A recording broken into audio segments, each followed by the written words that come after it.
प्रभु स्वरूप पूज्यपाद श्री उड़िया बाबा जी महाराज, परम गुरुदेव, कृपा का साक्षात बपू, उनके पावन चरित्र में साधकों को महाबल मिलता है। जो वास्तविक भगवत प्राप्ति की लालसा वाले हैं, चाहे जिस मार्ग के पथिक हो, आप वहां बताना कि ये मेरे लायक नहीं है, पूरी चर्चा सुनना, फिर बताना कि ये बात मेरे लायक नहीं है। अगर ऐसा आप बोलते हैं तो विषयी हैं, कहीं ना कहीं देख लेना, तभी ऐसा बोलेंगे। पूज्यपाद श्री उड़िया बाबा जी महाराज, देखो किस कोटि का भगवत प्राप्ति का विकलता महापुरुषों में, चाहे उन्हें भगवान श्री कृष्ण नाम बोलो या उन्हें आत्म स्वरूप से कहो, एक ही बात। जैसे सेवक जी महाराज रस क्षेत्र के आचार्य हैं, सिद्धांत वर्णन करते हैं, आत्मा हरिवंश प्रगट परमानंद, श्री हरिवंश प्रमाण मनम, बिल्कुल वेदांत। ये कोई भी बिना ये अनुभव के आगे नहीं बढ़ता।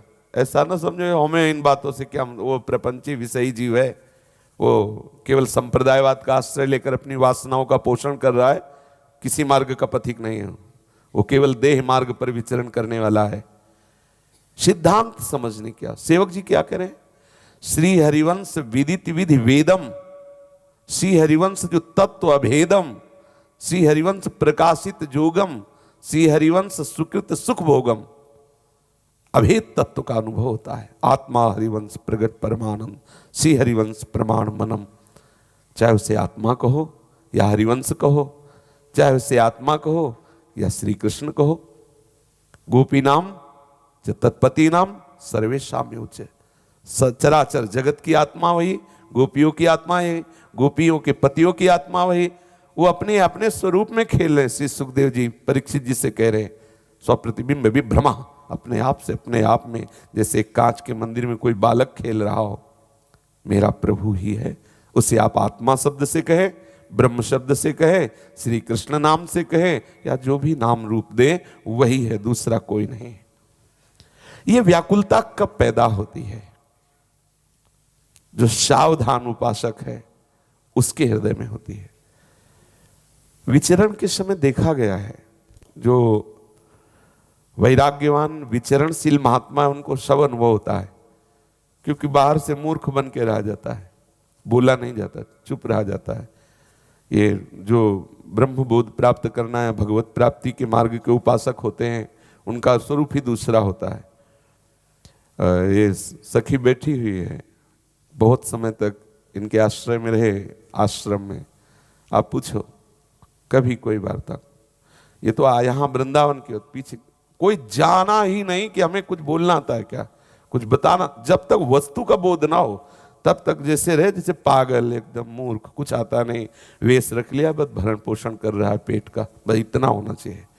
शांत गंभीर अपने लक्ष्य पर, बाह्य व्यवहार अगर करना पड़े तो ऐसा नजर आए कि बेचारा, ऐसा नजर ना आए कि आप ज्ञान विज्ञान से तृप्त हैं, आपको स्वरूप बोध हो चुका है, आप भगवत, ऐसा नहीं, बिल्कुल साधारण जीवन।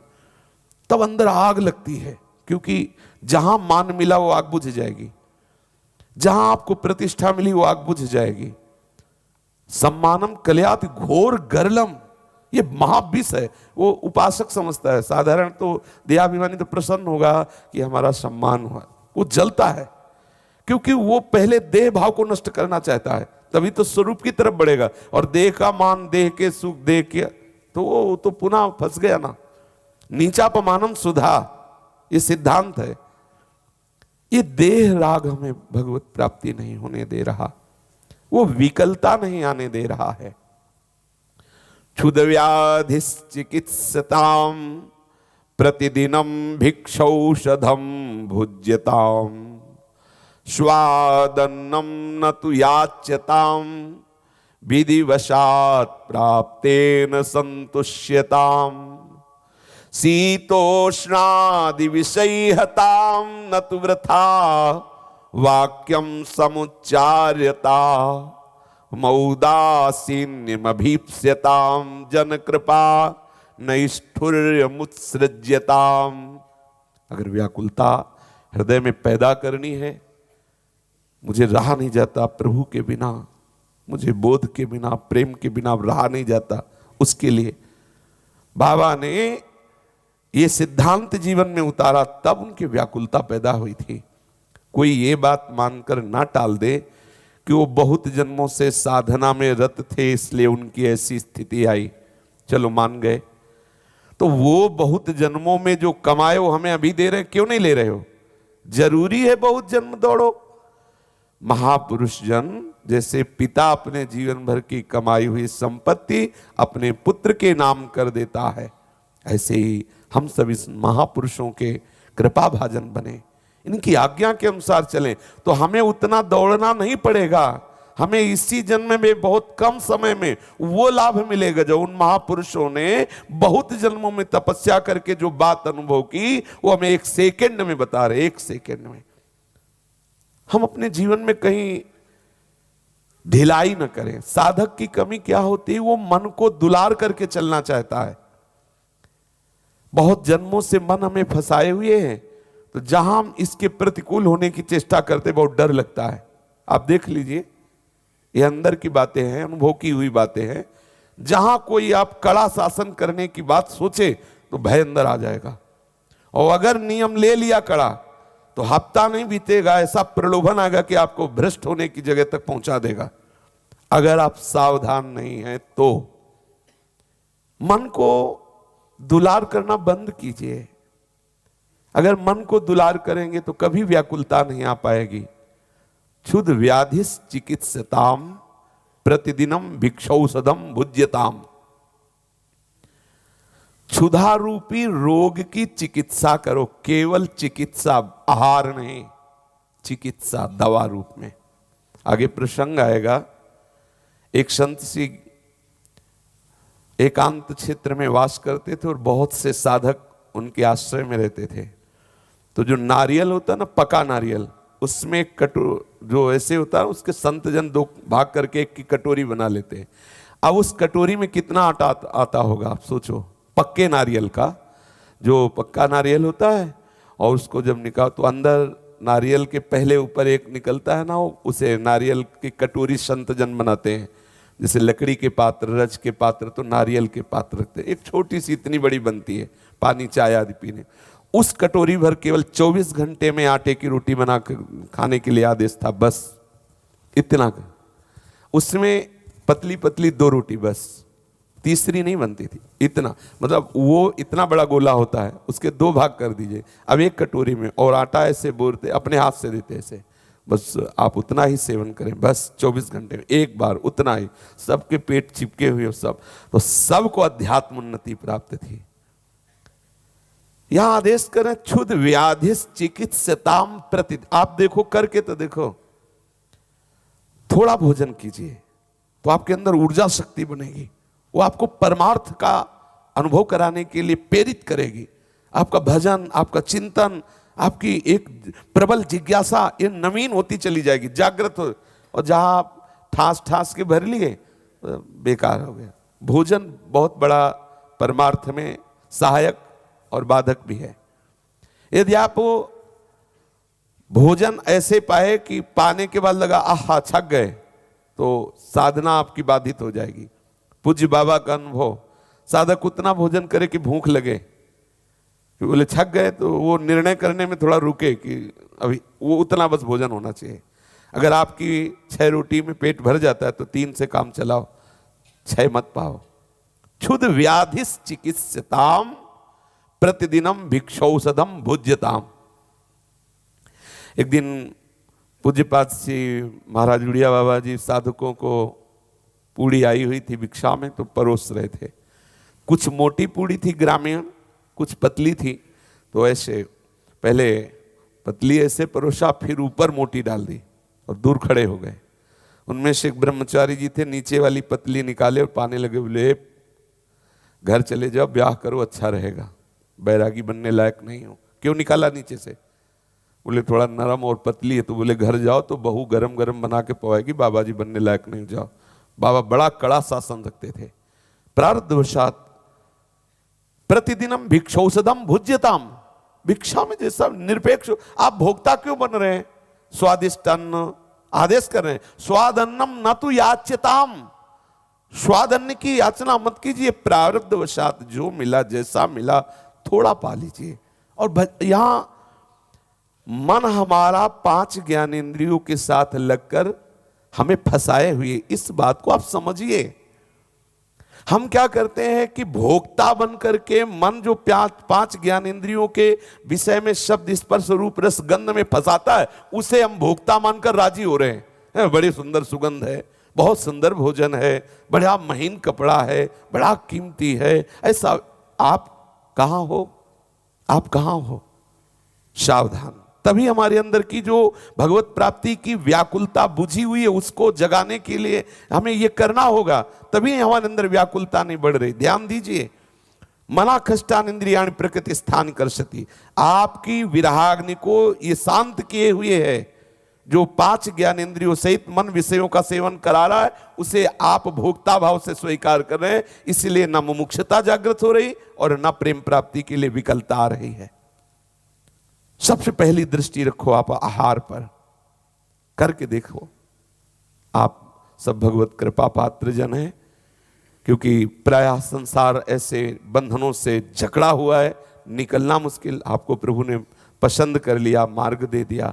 जैसे सब नवीन साधक, आप चाहो 10 घंटा आसन में बैठ सकते हो। अरे कितना आनंद का विषय है। आप शरीर के राग से ऊपर उठिए। नए नए साधक है, 30 मिनट भी बैठना मुश्किल। दर्द रोग ग्रसित शरीर हो जाने पर फिर बात नहीं बनती। यावत स्वस्थमिदम गृहम कलेवरम। आप चाहे 10 घंटे बैठ सकते हैं। आप क्या समझ, अभी 4 वर्ष पीछे तक 6-6 घंटे सिद्धासन पद्मासन पूज्य बड़ी माता जी जब पधारी तब ये था। अब वो रोज का रोज बिगड़ता चला जा रहा सिस्टम, तो अब हाथ में नहीं है कुछ। अरे हम भगवत मार्ग के पथिक है। 45 मिनट थोड़ा कम दर्द होने के बाद फिर दर्द भीषण शुरू होता है। 2 घड़ी के लगभग 48-45 मिनट के बाद वो 15-20 मिनट आपको सहना है केवल। इसके बाद शून्य हो जाएगा, वायु पच जाएगी। फिर जो आनंद की अनुभूति होती है, 5 घंटे 6 घंटे शांत शून्य शरीर, इंद्रियांतर्मुख, बाहर सुनना बंद, देखना बंद, आंखें खुली हैं, बाहर का दृश्य नहीं, आंतरिक दृश्य चल रहा है। आप देखो परमार्थ के पथिक हो। आप देखो अंदर आपको क्या दिव्यता की अनुभूति हुई है, क्या चिदानंद भाव आया है। अभी कुछ हाथ लगा है क्या? अंदर देखो, अंदर। फिर हम कैसे बाहरी केवल धनी बने, जेब में हमारे पास कोई संपत्ति नहीं और हम बाहरी धनी बने तो बात नहीं बनेगी। फिर वो धीरे से पाखंड रूप धारण कर लेगा, वो नाटक हो जाएगा। क्षुद व्याधिस चिकित्सताम प्रतिदिनम भिक्षौषधम भुज्यताम। रोज प्रसाद पाओ। भिक्षा, अगर वैरागी हो तो भिक्षान्न पर दृष्टि रखो। एक बार बाबा के आश्रय में थे और उनका बाबा, रोज हम जहां भिक्षा में जाते हैं वहां पूड़ी ही मिलती है। बाबा ने कहा मत देखो कि पूड़ी मिलती है, कचौड़ी मिलती है, क्या मिलता है। जो मिले कम मात्रा में खाओ, अपने आप पच जाएगा। अब बहुत जोर की भूख लगी, 2 पूड़ी खा लो तो आप मरोगे नहीं और वो पूड़ी नुकसान नहीं करेगी। हमें केवल शरीर यात्रा के लिए अन्न डालना है। भिक्षौषधम भुज्यताम। औषधि क्या है? भिक्षान्न। बस उससे हमें उसे शांत कर देना। बस ज्यादा पवा दोगे तो कुछ भी पाओ। खीर परम सात्विक है, लेकिन ज्यादा पा जाओ तमोगुण हो जाएगा। कोई भी वस्तु जो अत्यंत सात्विक हो, ज्यादा पा जाओ तमोगुण पैदा कर देगी। थोड़ा भोजन, इस पर दृष्टि दीजिए। आश्चर्य की बात है, उस नारियल की कटोरी में कितना आटा आता होगा, और केवल उतने ही। और दाल जानते हो कैसी थी? पूली अंगुली डाल के कटोरी में ढूंढ लो, दाल मिलना मुश्किल हो जाएगी। पानी बस उसमें भिगो दो, बस तो सब। तो जानते हो जिस महात्मा के शासन में थे, जो आसन में बैठते थे तो भूमि से इतना ऊपर उठे रहते थे, भूमि में स्पर्श नहीं करते थे। और जब वो पधारे तो सबके बीच में उनका ब्रह्मांड फट गया, सबके बीच में नाम कीर्तन हो रहा है। ये हमारे अंदर दिव्यता होनी चाहिए। कैसे दिव्यता आएगी? राग द्वेष खान पान वही सब विषयी संसारिक। इसलिए साधक बनो। भगवत कृपा से आपको ये मार्ग मिला है। बहुत बहुत हम कभी कभी बहुत तड़पने लगते हैं, जैसे किसी को जेल में बांध दिया जाए ना, ऐसे तड़पने लगते, फंस गए, ऐसा भयानक रोग उपस्थित हो, हम एकदम बस फिर ऐसे चुप रह जाते हैं। गैस सी बनती, फिर लालच लगता है आप लोगों को देख के कि यार नई अवस्था, तभी कभी कभी विकल होकर के आप में तदात्म होकर बोलते हैं। कितना समय रह गया यार, इतना आप चाहें तो जो चाहे कर सकते, जो चाहे। मंत्र में और साधना में सब सामर्थ्य छिपी हुई है। भगवान का विरोधी है हिरण्यकश्यप, तप के बल से हाहाकार मचा दिया पूरी सृष्टि में। आप देखो तो श्रद्धा से नहीं, भगवान का विरोधी होकर उसने हाहाकार मचा दिया। तप में, साधना में, भजन में बड़ी सामर्थ्य है, चूकिएगा नहीं। ये मनोरंजन मत कीजिए। हम लोगों को मन ने ऐसा फंसा रखा है कि जहां हम उसके प्रतिकूल हुए तहां वो जलाना शुरू किया। अब हमने सोचते हैं ये अनुकूल हो जाए तब भजन बने। भजन का मतलब ही है इसके ऊपर चढ़े रहना, इसको जला देना। एक है मनोमय कोश, जैसे आनंदमय कोश, विज्ञानमय कोश है ना, ये मनोमय कोश खाली करना पूरा का पूरा। इसमें चिदानंद भाव भरना है, इसमें प्रियालाल आना है। तो इसको खाली करना जब शुरू करेंगे तब आपके अंदर जलन होगी। विषय सब चलचित्र की तरह आने लगेंगे, जितने अनंत काल तक भोगे वो फटाफटा। तभी लोग कहते हैं भजन करते समय बड़ी गंदी बातें आती। चुप रहो, आपका मनोकोश खाली हो रहा है। जो मनोमय कोश है उसका नाश हो रहा है, वो खाली हो रहा है। भजन परायण विचलित मत हो, धैर्यपूर्वक। कोई नया राग, शब्द स्पर्श रूप रस गंध का बिल्कुल स्वीकार मत। यदि मोबाइल से आप कीर्तन भजन सत्संग सुन रहे हैं, नाम का रस मिल रहा है तो ठीक है, अगर संगीत का रस मिला तो बंद कर दीजिए। अगर कोई ऐसा सांसारिक दृश्य आकर के मन राजी और बंद कर दीजिए। सावधान, हमें कहीं भी शब्द स्पर्श रूप रस गंध जो जागतिक आनंद देता है मन को नहीं देना। अगर देना आपने प्रारंभ कर दिया तो मनोनाश नहीं होगा, मनोमय कोश खाली नहीं होगा, पूरा जीवन ऐसे व्यतीत हो जाएगा। सावधान रहिए, एक एक शब्द जीवन में उतारिए महापुरुषों के। भक्ति कोई ऐसा वैसा मार्ग नहीं है कि मनमानी पापाचरण करो, जय श्री हरि, ऐसा कहीं नहीं। आप बड़े बड़े भक्तों के जीवन चरित्र देख लीजिए। आप पहले भोजन पर दृष्टि कीजिए, सावधान, तब आपके अंदर व्याकुलता पैदा होगी, भगवत प्राप्ति की व्याकुलता। क्षुध व्याधिस चिकित्सताम प्रतिदिनम भिक्षौषधम भुज्यताम। बैरागी उपासक को नियम ले लेना चाहिए कि माधुकरी के सिवा और कुछ नहीं खाएंगे। गुरुजनों ने ऐसा आदेश दिया कि आप हरी सब्जी कुटिया में बना लीजिए और बाहर से रोटी ले आइए, क्योंकि ब्रजवासियों के जो बड़ी लाल मिर्च पड़ी हुई सब्जी होती है वो साधकों के ब्रह्मचर्य आदि उदर आदि के लिए, उपासना के लिए अनुकूल नहीं होती। लाल मिर्च तमोगुण बढ़ाती है। रोटी मांग लाइए, छाछ मिल जाए तो ले लीजिए, नहीं तो घर में आप अपने सब्जी बना लीजिए। प्रभु ऐसी व्यवस्था पहले भी साधकों को करते थे, अब भी कर रहे हैं, आगे भी करते रहेंगे। बस उतने पे सीमित हो जाइए। भिक्षा में यदि आपको पकवान मिलता है, समोसा मिलता है, मिष्ठान मिलता है, तो उसमें बिल्कुल मिष्ठान भाव मत कीजिए, पकवान भाव मत कीजिए, भिक्षान्न भाव करके उसे पा लीजिए। हमने महापुरुषों के जीवन में देखा है और समझा भी है। उसमें बिल्कुल दृष्टि मत रखिए आज तो मीठा मिला है या पकवान मिला है। तो वैसे 2 मधुकरी पाते थे, लेकिन अब आज पकवान मिला है और प्रारब्ध है, भगवान ने दिया है। भाई अमावस को खीर आदि ब्रजवासी जन देते। अगर खीर मिली है ना, थोड़ी खीर मिली है, पूड़ी कचौड़ी सब मिल, तो आप उतना ही आहार करेंगे जितना रोज करते हैं, वह उतनी मात्रा में ले लीजिए, कम मात्रा में ले लीजिए। क्योंकि आप अगर स्वादन्न भाव से करेंगे तो आपका साधन नष्ट हो रहा है। पहले समझिए, स्वादन्नम न तु याच्यताम, स्वाद भाव से नहीं पाना। और उत्तम बात यह है कि सब्जी, गुलाब जामुन और खीर और रोटी सब एक में मिला दीजिए, फिर पा लीजिए तो और बढ़िया रहेगा।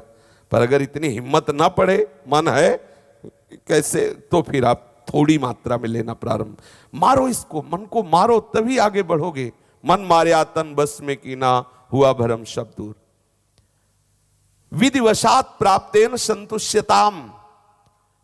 आप मांगने गए हैं, जो प्रारब्ध अनुसार मिल जाए बस उसी में संतोष। नहीं मिला तो भूखे रह जाओ, आके कोई व्यवस्था मत करो। एक नियम बनाना चाहिए, हम केवल सब्जी यहां बनाएंगे। रोटी मांगने गए, रोटी नहीं मिली तो सब्जी पा लेंगे बस। फिर और बगल वाले से नहीं लेंगे, नहीं। हमारे प्रारब्ध में आज रोटी नहीं थी, नहीं हुआ। अब ये नहीं कि वहां माधुकरी में नहीं मिला तो बगल से हम आज माधुकरी नहीं मिली उन्हें यहीं पालो और चक्कर बैठ, नहीं, नियम नियम है, क्योंकि हमें मन को मारना है, ना कि व्यवस्था में रहना है, मन को मारना है। विरक्त होकर, वैरागी होकर भिक्षान्न पाओ। यदि आपको बनाना, श्री जी को भोग लगाना ऐसा भाव है तो आप चून मांग लाइए, आप ब्रजवासियों से आलू मांग लाइए, वो दे देते हैं चून आलू आदि ऐसे, लेकिन आप विलासिता भरे निमंत्रण स्वीकार न करें यदि भगवत प्राप्ति करनी है। ये सब अगर ये सब करते रहेंगे तो ऐसे ही खिचड़ी जैसा रहेगा। जैसे आग लगानी है ना, जहां जिसे एक नई डाल हमने वृक्ष से गिरी हुई उठाई, नई डाल है, और उसे हम जल में डुबो दें फिर आग में लगाएं तो कैसे लगेगी आग? उसे पहले हमें सुखाना होगा। तो संसार से हटा हुआ मन ये एक नई डाल है, हरी डाल वृक्ष से हटी है। अब इसे पहले वैराग्य से सुखाओ, फिर प्रेमाग्नि में जला दो। अब वैराग्य से सुखाया नहीं, ऊपर से विषय रस डाल करके और गीला कर दिया और सोचते हो इसमें प्रेमाग्नि लग जाए, मुमुक्षता जागृत हो जाए, ये सब नहीं होगा। इसीलिए बुझा सा जीवन हो रहा है अपने लोगों को। देखो, खाया पिया डकार लगाई घूम रहे हैं से वैसे प्रमाद स्थिति। ओ बात करो तो हो जाएगा, वो कृपा से सब हो जाएगा ना, वो कृपा से हो जाए।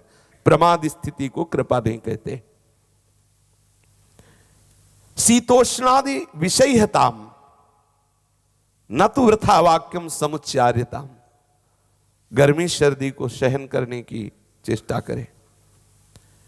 यदि हमारे शरीर में सर्दी लग रही है और आप ब्रह्मचर्य हैं तो आपको आनंद आएगा। देखना, आप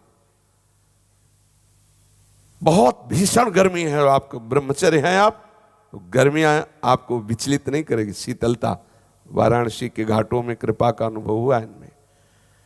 दिन भर तपती हुई धूप पंडों की छतुरी के नीचे दोपहर में काटना, और रात्रि में जब उसमें घाट पे लेटना तो 2-2:30 बजे तक वो जलती रहती चट। आनंद। 3 बजे उठ के स्नान करके विश्वनाथ जी के नित्य जल चढ़ाना, दर्शन करना। कोई भी गर्मी सर्दी उस उपासक को नहीं व्याप्ति जिसका लक्ष्य भगवत प्राप्ति है और जो ब्रह्मचारी है। यदि ब्रह्मचर्य नहीं है तो केवल नाटक हो सकता है।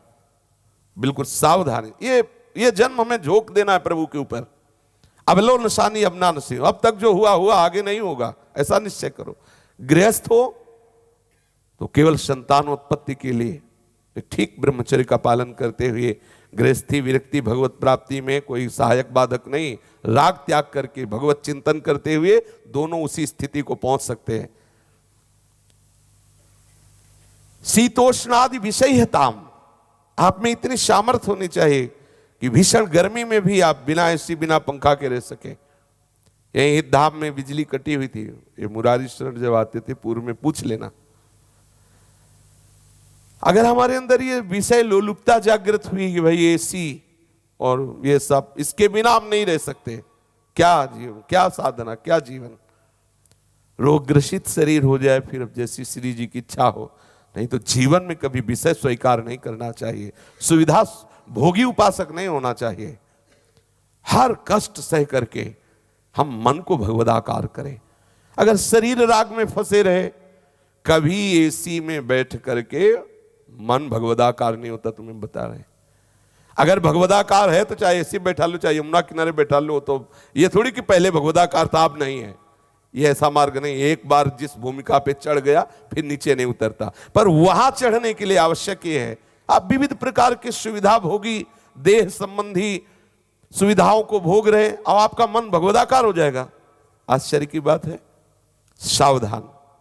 शीतोष्णादि विषयहताम। मात्रा स्पर्शास्तु कौन्ते शीतोष्ण सुख दुखदा आगमा पायनो अनित्यास्ता स्थितिक्षस्व भारत। बलराम ब्रजवासी हैं, आप पूछ लेना। सर्दी में आटा भरने वाले बोरा का चद्दर बना के लाए थे। आज भी कुशासन बिछा नीचे, उसमें केवल मार के ना ऊपर टाट का। ये अभी चंद दिनों की बात है जो आप देख रहे हैं, रजोगुणात्मक लीला ठाकुर की। चंद दिनों की बात। जीवन में कभी स्वेटर, कभी साल, कभी जीवन में नहीं। अब जोई जोई प्यारो करे सोई मोई भावे जैसे। हमें तत्काल ये सावधान हो जाना चाहिए। जब तक हमें लक्ष्य की प्राप्ति न हो तब तक हम विलासिता ये भोगों को स्वीकार कर लें, नाना प्रकार की सुविधाएं स्वीकार कर लें, बिल्कुल नहीं। जीवन में नहीं। थोड़ी देर तो मन को जलाना सीखो। जवानी है, यौवन अवस्था, मिटा दो अपनी हस्ती को। माया के हर प्रकोप को गंभीर भाव से सह जाओ। ये यौवन अवस्था किस लिए मिली है?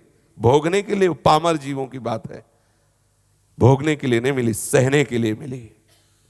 तितिक्षावान मनो यम ही न व्यथ्यन्ते ते पुरुषम पुरुषर्षभ सम दुखा सुखाधीरम सोमृतत्वाय कल्पते।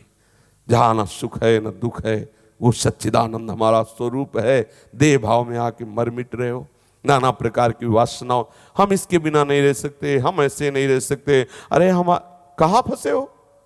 थोड़ा उठो, आप अपने स्वरूप की तरफ आओ। ये संप्रदायवाद, ये कि हम भक्ति, वो ज्ञान, सब का एक लक्ष्य देह भाव रहित होकर के फिर आगे जो तुम चाहो, चाहे आत्मस्वरूप में स्थित हो जाओ, चाहे प्रियालाल के स्वरूप में, लेकिन पांचों भूले देह सोधी, छठे भावना रास की। जब तक देह भाव में फंसे हुए, कोई साधना नहीं, कोई संप्रदाय के नहीं हो, देह संप्रदाय के हो, भोग की साधना हो रही, पक्का समझो तभी न तो व्याकुलता है न विकलता है। देखा है वो महापुरुषों को, उन्मनी अवस्था, नेत्र से खुले हुए हैं लेकिन अलौकिक, देखते ही उदासीनता आती है, ऐसी उदासीनता गंभीर। अगर कभी ऐसे कर दे तो लगता था हाँ बड़ी कृपा हुई, देख लिया हमारी तरफ, हर समय लक्ष्य पर दृष्टि। हमारी दशा क्या है? ऐसे गर्दन के घूमते हुए इधर उधर उधर। शरीर में इतनी विषय प्रियता बढ़ रही है, छोटी छोटी अवस्था शरीर की है, पेट निकल रहे हैं, बैठने पर लार गिर रही है, नींद आ रही, 6 साढ़े 6 बजे अलार्म कई बार बज चुकते हैं, फिर उठना, ये साधना हो रही। 1 बजे नेत्र खुल जाते, 1 बजे, और खुल क्या जाते? खुल जाते हैं, ये बताने की बातें नहीं। अब भी 1 बजे, पर हालत ठीक नहीं, इसलिए बैठ नहीं पर, थोड़ी देर बैठे फिर लेटे, फिर बैठे फिर लेटे, सुबह सुबह तक 3-4 बार ये लीला हो जाती है। थोड़ा सीधा किया फिर बैठ गए। वो अभ्यास थोड़ी चैन लेने देता है। 11 या 10:30 इतने में लेट जाना बस। पहले था कि 20 मिनट 25 मिनट हुए, लगता था कई घंटे सो लिए, और एकदम तड़पन होती कि ज्यादा समय तो नहीं हो गया, और बैठ गए बस। मंत्राकार होती, कुछ सुनना नहीं, कुछ देखना, इतनी व्याकुलता। अपने लोग जब देखते हैं कि क्या मतलब जीवनी क्या चल रही, तब हृदय में विकलता होती। कितनी कृपा लाडली जी की आप सबके ऊपर है। शरीर स्वस्थ है, आपको समय दिया। ललचाता हूं कि हाय अगर शरीर स्वस्थ हो तो 10 घंटे बैठो, आज 10 घंटे मंत्राकार, 10 घंटे भगवदाकार, न हिलना न डुलना। मन, वीर, शरीर, तीनों का एक तदात्म भाव है। आपका अगर ब्रह्मचर्य ठीक है तो आप देखेंगे मन आपका शांत हो रहा है, शरीर हलचल रहित है, प्राण स्पंदन सूक्ष्म हो रहे हैं, आप समाधि भाव को प्राप्त हो रहे हैं, आप अपने इष्ट में डूब रहे हैं। वायु, प्राणवायु स्थूल होती चली जा रही, अधिक खाते खाते, और ब्रह्मचर्य ठीक है नहीं। मन चंचलता का स्वरूप, जहां बैठे शरीर हिल रहा है, डुल रहा है, क्या साधना हो रही? कहां तुम्हारी स्थिति है? जरा देखो। अगर इस अवस्था में तुम्हारी ये स्थिति, तो आगे स्थिति क्या होगी? सोचो जरा। ये यौवन अवस्था है, इसमें तो ठीक केवल निशाने पर दृष्टि होनी चाहिए, लक्ष्य पर दृष्टि होनी चाहिए। 2 दिन 3 दिन व्यतीत हो गए, कुछ आया कि शरीर चलाने के लिए चाहिए 1-2 रोटी पालो, या दिन में 1 बार पालो, या भाई बहुत है तो 1-1 रोटी, 2-2 रोटी 2 बार पालो। साधना, आपका लक्ष्य जब नहीं बना तो नई अवस्था आपके पेट निकल आवे, नई अवस्था और आपको बैठने में थोड़ी थोड़ी देर में ऐसे ऐसे करना पड़े। क्या कर रहे हो? क्या साधना हो रही भाई? क्या आप ब्रह्मचर्य धारण किए? क्या आपकी उपासना हो रही? कहां आपकी मनोवृत्ति? साधक के ऊपर दृष्टि जाए तो जैसे बहुत डोज भांग का अधिक लिए हो तो कैसा होता है वो, एकदम ऐसे साधक के नेत्रों, घूर्णित नेत्र, नेत्रों में नशा चढ़ा होना चाहिए, अर्ध खुले हुए नेत्र, हर समय हो मंत्राकार वृत्ति, भगवदाकार वृत्ति। शीतुष्णादि द्वंद्वों को सहो, व्यर्थ वचन मत बोलो, सबसे उदासीन रहो, एक भी शब्द व्यर्थ मत बोलो। आदेश कर रहे हैं, वृथा वाक्यम समुच्चार्यताम, एक भी शब्द बेकार मत बोलो। आप भगवत मार्ग के पति को क्यों बोले? क्या उद्देश्य था? तुम्हारे बोलने के बिना काम चल सकता था तो क्यों बोले? अगर बोले ही तो कम बोलते, कम बोलने से काम चल सकता, अधिक क्यों बोले? पहली बात तो बोलो ही नहीं, अगर बोलो तो बहुत आवश्यक हो तब बोलो, और उचित बोलो, कम शब्दों में बोलो, भागवतिक बोलो। हमें अपनी ऊर्जा शक्ति बचानी है, भगवत प्राप्ति करनी है। वृथा वाक्यम समुच्चार्यताम, ना तू एक भी बेकार की बात शब्द मुख से नहीं निकलनी चाहिए। मौदासीन मभीप्सिताम, सबसे उदासीन रहो। उदासी का परिचय ही नहीं मिलता, कहीं मित्रता, कहीं शत्रुता, कहीं राग, कहीं द्वेष, कहीं प्रियता, कहीं अप्रियता। क्या ये उपासना हो रही? सबसे उदासीन, सबसे अपने शरीर से भी उदासीन, अपने मन से भी उदासीन, एक एक वृत्ति में उदासीन। जब तक प्रीतम नहीं मिले तब तक उत्साह कैसा? आत्मस्वरूप का बोध नहीं हुआ, भगवत चरणारविंद का साक्षात्कार नहीं हुआ, कैसे हंसे हम, कैसे खेलें हम, कैसे हम चैन से भोजन पावें, कैसे हम चैन से विश्राम करें? ये एक आग लगनी चाहिए। उदासीन वृत्ति बनाओ, रुचि रखो उदासीन, किसी से कोई संबंध नहीं। जन कृपा नैष्ठुर्य मुत्सृज्यताम, न किसी से कृपा न किसी से निष्ठुरता। उदासीन, ना कोई प्रियता है ना कोई निष्ठुरता है, सबसे उदास। ये ऐसा हो जाएगा जिस समय आपका लक्ष्य दृढ़ होगा। लक्ष्य दृढ़ होते ही वो व्याकुलता जागृत हो जाती है। यदि मुमुक्षुता जागृत करनी, भगवत प्रेम के विरह में जलना है, तो किसी भी वेग को आपने अपने जीवन में स्थान दिया है क्या? देख लो। काम वेग, क्रोध वेग, वाणी वेग, उदर वेग, आदि आदि, कई बार चर्चा पीछे हुई है इनकी। किसी वेग का आदर तो नहीं कर रहे हो आप? किसी वेग को बुझाने के लिए आप कहीं ऐसी कोई चेष्टा तो नहीं कर रहे हो? अगर कर रहे हो तो आप अपने ही परमार्थ को नष्ट कर रहे हो। स्वाभाविक हो जाए जो, हमारी बस की बात नहीं। हमारी चेतना में, हमारी जानकारी में, हमारे स्वस्थता में कोई भी किसी भी तरह वेग को शांत करने का उपाय सांसारिक नहीं होना चाहिए। परमार्थ से विरुद्ध किसी वेग को शांत करने का उपाय नहीं होना चाहिए। शास्त्र विरुद्ध कोई वेग को, जब भूख का वेग आया है, गृहस्थ है तो सतधर्म से कमाए हुए साधारण भोजन को भगवद अर्पित करके पा लेते हैं। विरक्त है तो माधुकरी मांगा, जो मिला उससे भी। वाणी का वेग आ रहा, मौन के द्वारा शांत कर लिया। काम का वेग आ रहा, ब्रह्मचर्य के दृढ़ संकल्प द्वारा शांत कर लिया। किसी भी वेग से परास्त नहीं होना है। अपने आप को मिटाकर सच्चिदानंद रस में डूबना है, तो ये मार्ग फिर मनोरंजन का इसमें समय नहीं है। वाणी की उच्छृंखलता किसी भी तरह आप में नहीं होनी चाहिए। कोई भी क्षोभ तुम्हारे द्वारा किसी को नहीं पहुंचना चाहिए, किसी के द्वारा तुम्हें क्षुभित नहीं होना चाहिए। तुम्हारी ऐसी स्थिति होनी चाहिए, कोई कितना भी तुम्हारे साथ प्रतिकूल व्यवहार करे, तुम दुखी ना हो, क्षोभ को प्राप्त ना हो। पर तुम्हारे द्वारा किसी को तनिक भी दुखद व्यवहार नहीं होना चाहिए। ये भगवत प्राप्ति का भगवत पार्षद पद है।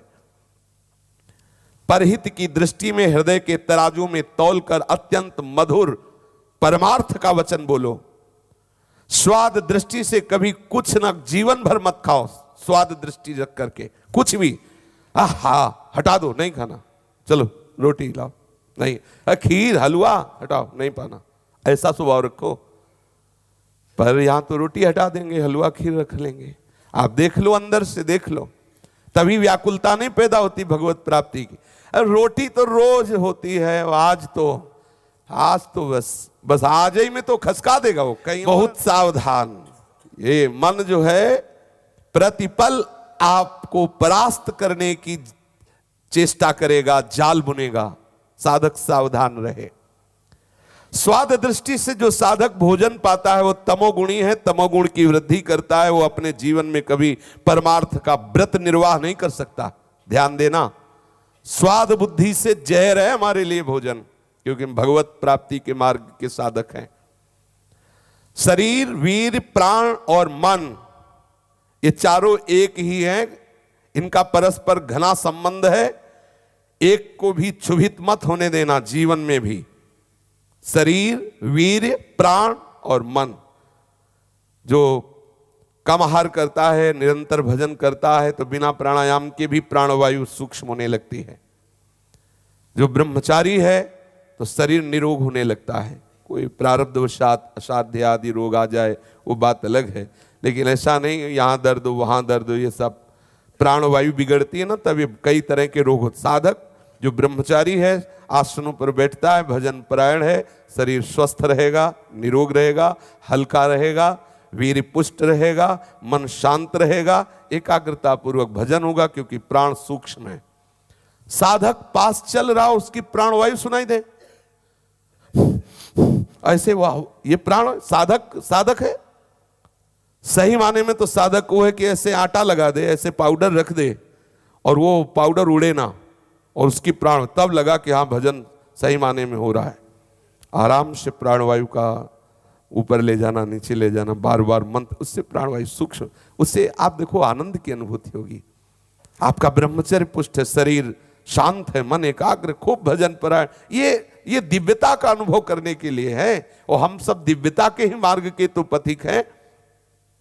एक भी क्षुभित हुआ तो अशांत हो जाओगे, फिर निष्पन्द नहीं रह सकते, इसलिए सावधान रहो।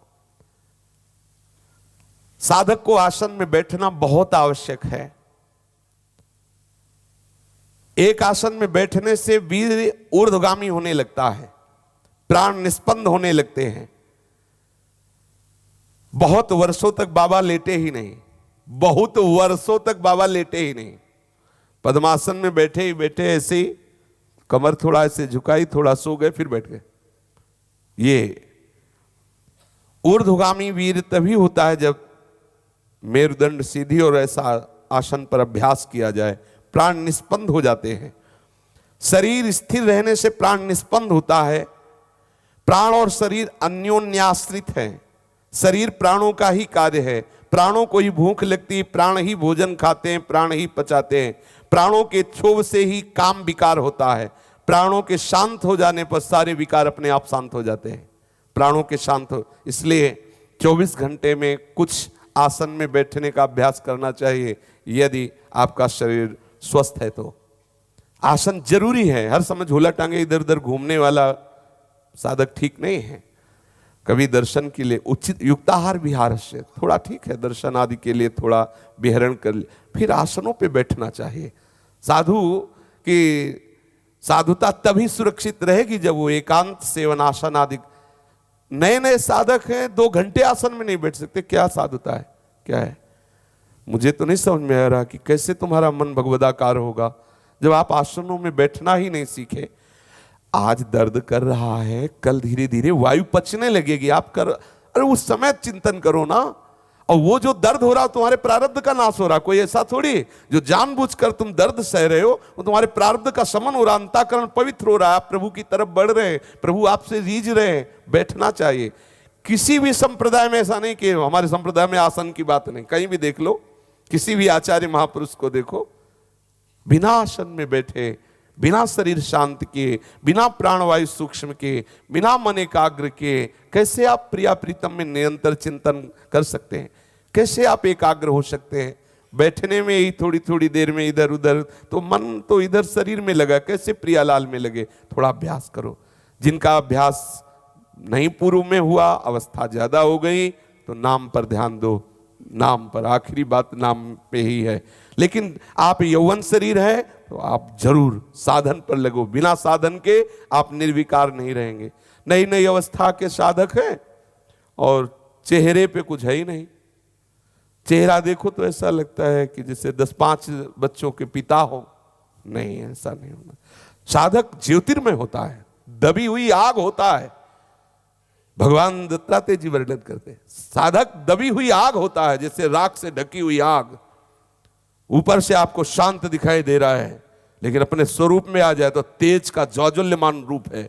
वो जीवन भर इसी का संग्रह करता है। साधक, आप अपनी दिव्यता की तरफ दृष्टि डालिए। आप थोड़े थोड़े से आकर्षण में, थोड़े थोड़े से विषय वेग में फिसल रहे, सावधान होइए। उत्साह की वृद्धि इसीलिए आपकी नहीं हो रही, विकलता इसीलिए नहीं हो रही कि आप अपनी विकलता को छीड़ कर रहे हैं कहीं ना कहीं। देखिए, ये सांप तुम्हें पीछे खींचने वाले हैं, आगे बढ़ाने वाले नहीं हैं। तुम्हारे ही पास जो है मन बुद्धि चित्ताम इंद्रियां, ये तुम्हें नष्ट करने में लगे हैं। इसलिए जांच जांच के इनकी प्रेरणा को क्या क्या ये बात कर रहे हैं, शास्त्र विरुद्ध तो नहीं है, कहीं ऐसा तो नहीं मेरा परमार्थ अवरुद्ध हो रहा हो। अपनी महत्वाकांक्षा को दबाइए सांसारिक की तरफ से कि लोग जाने हम साधु हैं, हम साधक हैं, तब आपके अंदर मुमुक्षुता जागृत होगी। सर्वदा नीचे की ओर दृष्टि रखिए, माता बहनों की तरफ दृष्टि मत डालिए। साधु की दो ही पद्धतियां, या तो पूरा मुंडन करा लीजिए या जटा रखा लीजिए, दो ही पद्धतियां। कटिंग कराने की पद्धति नहीं साधु में, सेटिंग कटिंग नहीं है, दो ही पद्धति है। और इसका प्रभाव होता है, ऐसा नहीं कि इसका प्रभाव न हो। या तो पूरा मुंडन और या फिर पूरा जटा रखाए हुए, ये बीच में सेटिंग कटिंग साधु की नहीं है, ये नहीं होना चाहिए। परमार्थ मार्ग के पथिक को यदि वो आगे भगवत मार्ग में जाना, आप गृहस्थ भी हैं तो रोज नहीं कि सुबह रोज चिकने गाल किए घूम रहे हैं, सुबह रोज बृहस्पतिवार है सुबह बनना चाहिए, उस बनना चाहिए, अरे जो बनाना है उधर चलो। ये पूज्यपाद बाबा कहते हैं कि पाखाने को सजाना, शरीर को सजाना, शरीर को सजाना मतलब शौचालय को सजाना। ये शौच की मशीन है, चाहे गंगा जल पियो, चाहे दूध पियो, चाहे रबड़ी पाओ, थोड़ी देर में सब बेकार हो जाए। इससे ज्यादा राग मत करो, इसको ज्यादा सजाओ मत। आपकी विकलता बढ़ने के पहले परीक्षा होगी आपके वैराग्य की, तितिक्षा की, उपरति की, शांति की। बाबा एक बार जब नैष्ठिक ब्रह्मचर्य लिया, भ्रमण कर रहे थे, तो 5 युवतियों ने बाबा को घेर लिया। हाथ में एक जलपात्र, अपरिग्रही अकिंचन महापुरुष, दिव्य मूर्ति, अलौकिक तेज। तो गोवालंद बाजार वहां कहा जाता था जहां बाबा को घेर लिया। रात्रि का समय था, उस गली से निकल रहे थे, आपको कोई रास्ता ही नहीं मिला कहां से निकलना है। तो नई जगह थी, तो 3-4 युवती आई, चारों तरफ से घेर ली और हंसी ठिठोली, काम चेष्टाएं। और बाबा के तेज को देख करके एक पान निकाला और कहा पा लीजिए पान, चलो थोड़ी देर विश्राम करो। और हाथ पकड़, बाबा पीछे हटे, कहा खबरदार स्पर्श मत कर लेना, दूर स्पर्श मत करना। उनका पास ही घर है, चलो थोड़ा विश्राम कर लो। इतने में और कुछ युवतियां आ गई। हमने संतों से सुना कि वहां का एक रिवाज है कि कोई अगर ब्रह्मचारी महात्मा को भ्रष्ट कर दे तो उसकी जटा काट के, जैसे ध्वजारोहण नहीं किया जाता, ऐसे मकान के ऊपर लगाते थे और कहते थे आज हमने विजय प्राप्त कर ली। ऐसा हमने जब गंगा किनारे थे तो विचरण करने पर हमने संतों से सुना था कि ऐसा उधर क्षेत्र है। 2-4 युवतियां और आ गईं और परस्पर दृष्टि मिलाकर युवतियों से कहने लगी बच कर न जाने पावे ये। बाबा ने जो ही देखा तो बाबा कमंडल रखा और साष्टांग दंडवत किया और कहा हे अम्बा, यदि आप ही मेरी परीक्षा लेंगी तो मैं कैसे आगे जाऊंगा। जीव ही बाबा ने साष्टांग दंडवत किया, सब कांप गई, अलग हट गई और कहा माता मुझे मार्ग दीजिए, मैं आगे बढ़ूं। तब एक आश्चर्यजनित बात, सबकी ग्रीवा झुक गई, सब शांत हो गई और सबकी दृष्टि पवित्र हो गई। जो घेरा बांधे हुए थे सब हट गई और हाथ जोड़ करके कहने लगी कि इधर से निकल जाइए। किसी ने छुआ नहीं बाबा को, पर ये साष्टांग दंडवत किया और हाथ जोड़ के कहा जगदम्बा, साक्षात भगवती भाव से, यदि आप ही परीक्षा लेंगी तो मैं कैसे आगे बढ़ पाऊंगा। ब्रह्मचर्य, जब नैष्ठिक ब्रह्मचर्य की दीक्षा ली, अगर आप परीक्षा में कहीं फेल होते हैं तो कैसे व्याकुलता जागृत होगी। आपको मिलेगा ये सब, जब इस मार्ग में आप बढ़ेंगे तो आपको अवसर माया देगी जहां आप सब स्पर्श रूप रसगंध का भोग कर सके। अगर आपने सोचा कि मेरे प्रारब्ध में है तो फिर वही है प्रारब्ध में, वो तो सबके प्रारब्ध में भोग ही रहे। तुम कहां के बन रहे थे, प्रियालाल के चरण अरविंद के आशिक, तो ना, प्रारब्ध में इतनी सामर्थ्य नहीं है कि तुम्हारे परमार्थ को नष्ट कर दे। प्रारब्ध से वस्तुएं आ सकती हैं, लेकिन भोगना न भोगना तुम्हारे विवेक के ऊपर है। ऐसे निष्ठा से युक्त आप निरंतर जप और ध्यान पर बहुत जोर देते थे। ध्यान पूर्वक निरंतर जप करना आपको अभीष्ट था ही, और आप भी कहते थे उसी की बुद्धि पवित्र रहेगी, सुरक्षित रहेगी, वही निवृत्ति की तरफ बढ़ेगा जो ध्यान पूर्वक जप करता रहता है। खास बात है, हर समय ध्यान पूर्वक जप। तो आपके अंदर इस भजन सारथी सुजाला, वो आपको बताएगा क्या करना है क्या नहीं करना। तुरंत आपके हृदय में ऐसा निर्णय आएगा जहां आप फंसेंगे नहीं। प्रसंग चल रहा था कि बाबा बहुत व्याकुल, कैसे मुझे ब्रह्मबोध हो। कल के प्रसंग में तो भगवान शंकर जी के लिंग के ऊपर पैर रखे हुए डेहरी में से सर रख के लेट गए, तो देखा कि दो परमहंस महापुरुष पधारे, साक्षात भगवान नर नारायण स्वरूप। दिव्य प्रकाश से मंदिर भर गया, मानस मंडल शांत हो गया। दोनों गौरवर्ण के अवधूत, हृष्ट पुष्ट शरीर, भस्म त्रिपुंड रुद्राक्ष की माला, दर्शन करते ही बाबा ने साष्टांग प्रणाम किया और प्रसन्न चित्त, जो हृदय अभी तक जल रहा था इनके दर्शन मात्र से, हृदय में अद्भुत आनंद। उन्होंने कहा तुम्हारे अंदर जो भी प्रश्न हो आप बोलिए। तो उन्होंने प्रश्न किया कि ये जगत क्या है, ये जगत क्या है, ये जगदांबर, ये जो जगत आडंबर दिखाई दे रहा है ये क्या है, वास्तव में इसका स्वरूप क्या है। तो उन्होंने कहा कि एक स्वप्न है। भगवान शिव भी बोले उमा कहो मैं अनुभव अपना, सत हरि भजन जगत सब स्वप्न, ये स्वप्न है। तो मैं स्वप्न को देख रहा हूं, ये स्वप्न को मैं देख रहा हूं, मैं स्वप्न पुरुष हूं। तो जो स्वप्न को देखता है उसे स्वप्न पुरुष ही कहते हैं। तुम अभी जागृत पुरुष नहीं, तुम स्वप्न पुरुष ही तो हो, क्योंकि देख रहे हो नानात। तो जाग पड़ने पर स्वप्न को प्रतीति मात्र जो अनुभव करता है वो जागृत पुरुष कहा जाता है। समझिए, स्वप्न को प्रतीति मात्र, झूठा, केवल दिखाई दे रहा था, है नहीं कुछ सत्य, ये जिसको पता है वो जागृत पुरुष है। तो संपूर्ण यहां से लेकर ब्रह्मलोक तक जिसको पता है सब झूठा, ब्रह्म सत्यम जगन मिथ्या, वो जाग रहा है। जाने तब जीव जग जागा, जब सब विषय विलास विरागा। यही जाने जग जाए, हेराई जागे जथा स्वपन भ्रम जाई। जो जागृत पुरुष के सहित इस संपूर्ण जागृत को अनुभव करता है उसे जागृत दृष्टा कहते हैं। जागृत पुरुष सहित संपूर्ण सृष्टि को जो अनुभव करता है उसे दृष्टा कहते हैं। स्वप्न दृष्टा और जागृत दृष्टा, वो शुद्ध साक्षी है और वो कोई और नहीं, वो आप ही है, वो आप ही है। जगत मिथ्या है, आत्मा ही सब है। तो क्या मतलब इसका, आत्मा ही जगत बनी हुई है। विचार काल में जगत मिथ्या है, बोध काल में सब आत्मा ही है। जब तक भगवत साक्षात्कार नहीं होता तब तक सब झूठा है, ऐसा मानो, सब झूठा।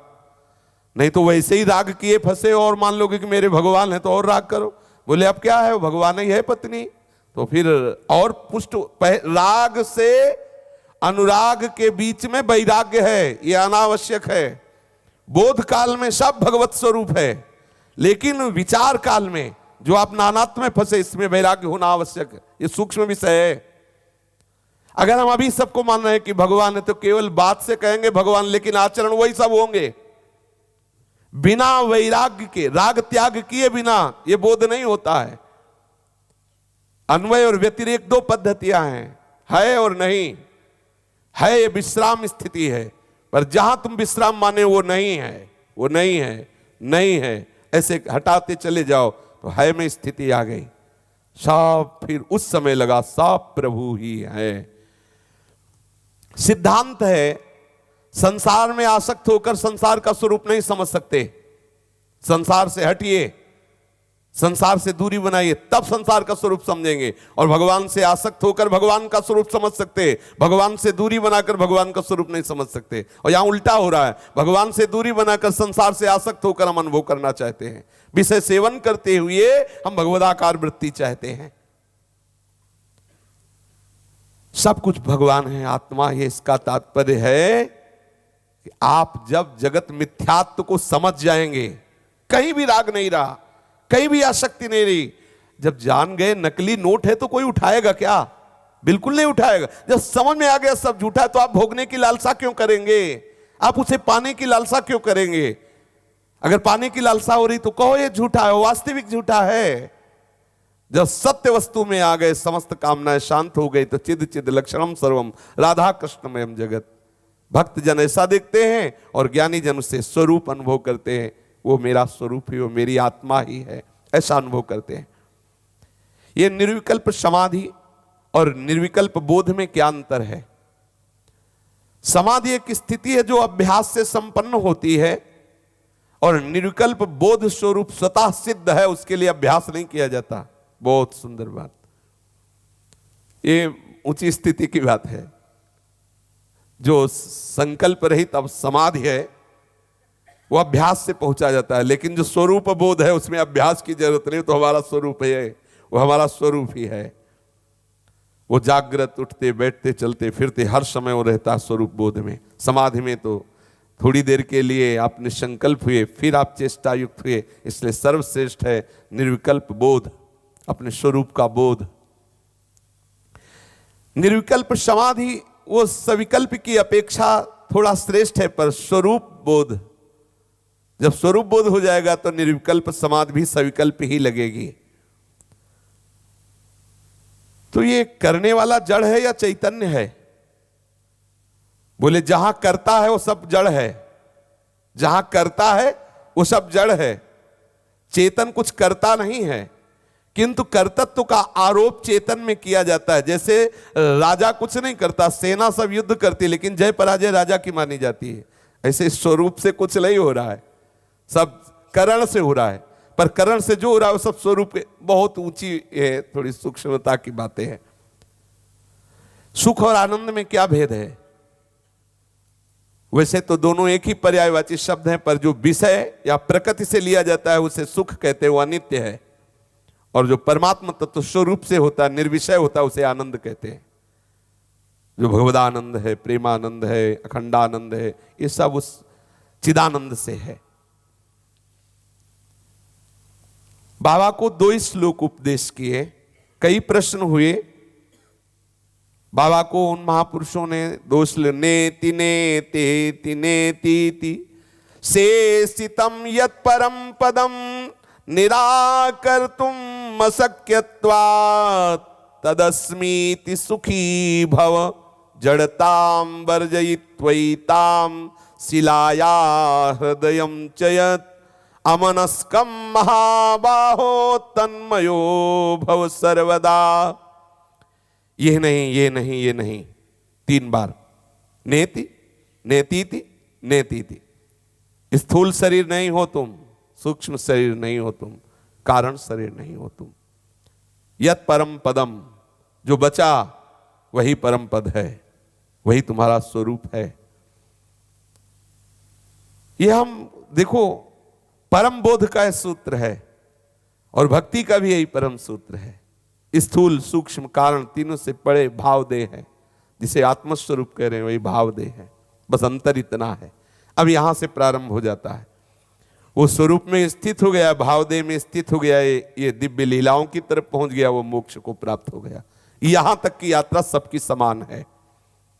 अगर कोई शरीर राग से युक्त होकर के, तो प्रपंच ही होता है, वो बताने का विषय नहीं, आप खुद अपने हृदय में देख लीजिए। सब शरीर संबंधी व्यवहार ही होते, वस्तुबोध नहीं होता, केवल ज्ञान सभा में बघारा जाता है, एकांत में उसे विकार परास्त करते हैं। पक्का पक्का समझना, इसमें कोई संशय नहीं। आप हो, हम हो, कोई भी हो, यदि शरीर भाव से ऊपर नहीं उठे तो प्रवचन होगा समाज में और एकांत में विषय लीला होगी। एकांत में आपसे मनमानी आचरण कराएगा, इसलिए सावधान। हमारा लक्ष्य है हमारा एकांत पवित्र हो, हमारी संपूर्ण दिनचर्या शरीर भाव से ऊपर उठने की हो, चाहे किसी भी मार्ग का पथिक हो। हम इस बात में कभी राजी नहीं हो सकते किसी संप्रदायवाद को लेकर वासनाओं का पोषण करना, राग द्वेष का पोषण करना, समाज का पोषण करना, ये कहीं नहीं है, किसी भी संप्रदाय में नहीं, किसी भी उपासना में नहीं। केवल बातें बनाने से नहीं होता, जीवन को झोंक दो। देखो, नेति नेतीति नेतीति शेषितम यत परम पदम। जब तक स्थूल शरीर, सूक्ष्म शरीर, कारण शरीर में तुम्हारा राग है, तब तक तुम परम पद को नहीं पहचान सकते। थी बचन मिथुन मुख निसरत सुन सुनी देह दशा की। इस देह में तीनों देह आ गए, देह दशा में तीनों देह आ गए, स्थूल सूक्ष्म कारण। भगवान नर नारायण ने कहा कि स्थूल सूक्ष्म और कारण प्रपंच का निषेध करने पर जो अयोग्य परम पद शेष रहता है वही तू है। उसी समय बाबा को बोध हुआ अपने को स्थूल सूक्ष्म कारण से अलग, क्योंकि साक्षात बोध कराने आए, उपदेश सुनने के लिए थोड़ी बाबा विकल थे। बाबा तो अनुभव के लिए विकल थे। उसी समय बाबा को अनुभव हो रहा है। सुखी हो जाए ऐसा अनुभव करके। जे भी कहा, बोले निराकर्तुम मशक्यत्वा तदस्मीति सुखी भव। उसी समय बाबा को अपने स्वरूप का बोध हो गया। स्थूल सूक्ष्म कारण से अलग अपने स्वरूप का बोध, अपार आनंद, उसी समय अपार आनंद। फिर आदेश हुआ, इस अज्ञान रूपी जड़ता को त्यागो और अपने हृदय को शिला के समान घनीभूत करो। जैसे पत्थर में कुछ प्रवेश नहीं करता, ऐसे कोई भी विकार, कोई भी आसक्ति, किसी का विनय, किसी का प्रणाम नमस्कार, किसी की गाली, किसी का अपमान, कोई भी प्रभाव तुम्हारे हृदय में ना पड़े। जड़ता पत्थर की तरह तुम्हारा हृदय हो जाए अपने लिए। और अवसर पड़ने पर दूसरों पर दुख द्रवई संत पुनीता। अपने लिए किसी का मान अपमान, सुख दुख, प्रणाम नमस्कार, लाभ हानि, कोई भी द्वंद्व तुम्हारे हृदय में प्रवेश न कर पावे। शिला के समान अपने हृदय को कठोर कर लो, किसी भी तरह का कोई विकार तुम्हारे हृदय में ना आने पावे। घनीभूत अमनस्कता को स्वीकार करो। घनीभूत, अब कोई हर्ष की कोई गुंजाइश नहीं बची। उदास, ये बहुत आवश्यक। किसी भी मार्ग का ताते मौन रहबा उचित है। ध्रुवदासी वर्णन, ताते मौन रहे, उदासीन, शांत। तिनको परस न कीजिए तज ध्रुव तिनको पास। कोई संबंध नहीं किसी से। यहां उपदेश कर रहे हैं ब्रह्मबोध के लिए कि घनीभूत हृदय की कठोरता, द्रवित क्रिया नहीं। अपने लिए कोई हमें मार रहा है, गाली दे रहा है, अपमान कर रहा है, निंदा स्तुति, किसका कोई प्रभाव नहीं। घोर उदासीनता, ये बहुत आवश्यक, बहुत आवश्यक है। बहुत अमृतमय वचन है। घनीभूत अमनस्कता, सर्वथा शुद्ध चिन्मात्र में स्थित हो जाओ, चिदानंद स्वरूप में। भावदेह का मतलब क्या है? चिदानंद में स्थित हो जाओ। सहचरी भाव, गोपी भाव आदि, जो बाबा आत्म भाव में स्थित। बस थोड़ी देर तक ये उपदेश होता, तत्काल परम पद का अनुसंधान जागृत हो गया बाबा के। ये थोड़ी को उपदेश दिया और मनन कर, तत्काल अनुभव हुआ अपने स्वरूप का। क्योंकि इतनी साधना हो, इतनी व्याकुलता हो चुकी थी कि नर नारायण भगवान के उपदेश करते ही अब तो हृदय में बस एक ही बात, ओ जिसकी खोज कर रहा था वो मैं निकला। जो मैं तत्व, उस मैं तत्व का बोध, अपार आनंद। ओह, जो सबको जानने वाला वो अंतिम अनुभव यही हुआ। काष्ठा सा परागति ही, सबकी पराकाष्ठा, सबकी परम गति, ये मैं तत्व, मैं यही अंतःकरण धर्म से नहीं, स्वरूप धर्म से जो भगवान बोल रहे, मैं ही था, मैं ही हूं, मैं ही रहूं, उस मैं का अनुभव बाबा को। अब तो बाबा के अंदर आनंद की विकलता, क्योंकि अब प्रश्न खत्म, अंदर जो जानने की इच्छा थी वो खत्म। अब आनंद की विकलता, जिज्ञासाग्नि शांत हुई, परंतु अद्भुत एकाग्रता और आनंद की पिपासा। जैसे अगस्त जी समुद्र का पान करके भी प्यासे रहे, ऐसे ही आत्म स्वरूप का अनुभव होते ही आत्मानंद की और प्यास जग उठी। अब तो घोर उदासीनता, समस्त दृश्य मात्र से उपरती, नैना रूठ गए नहीं कछु ध्यान, बस स्वरूप बोध में स्थित। अब चल पड़े गंगा जी के किनारे किनारे। ये घटना फतेहपुर में हुई।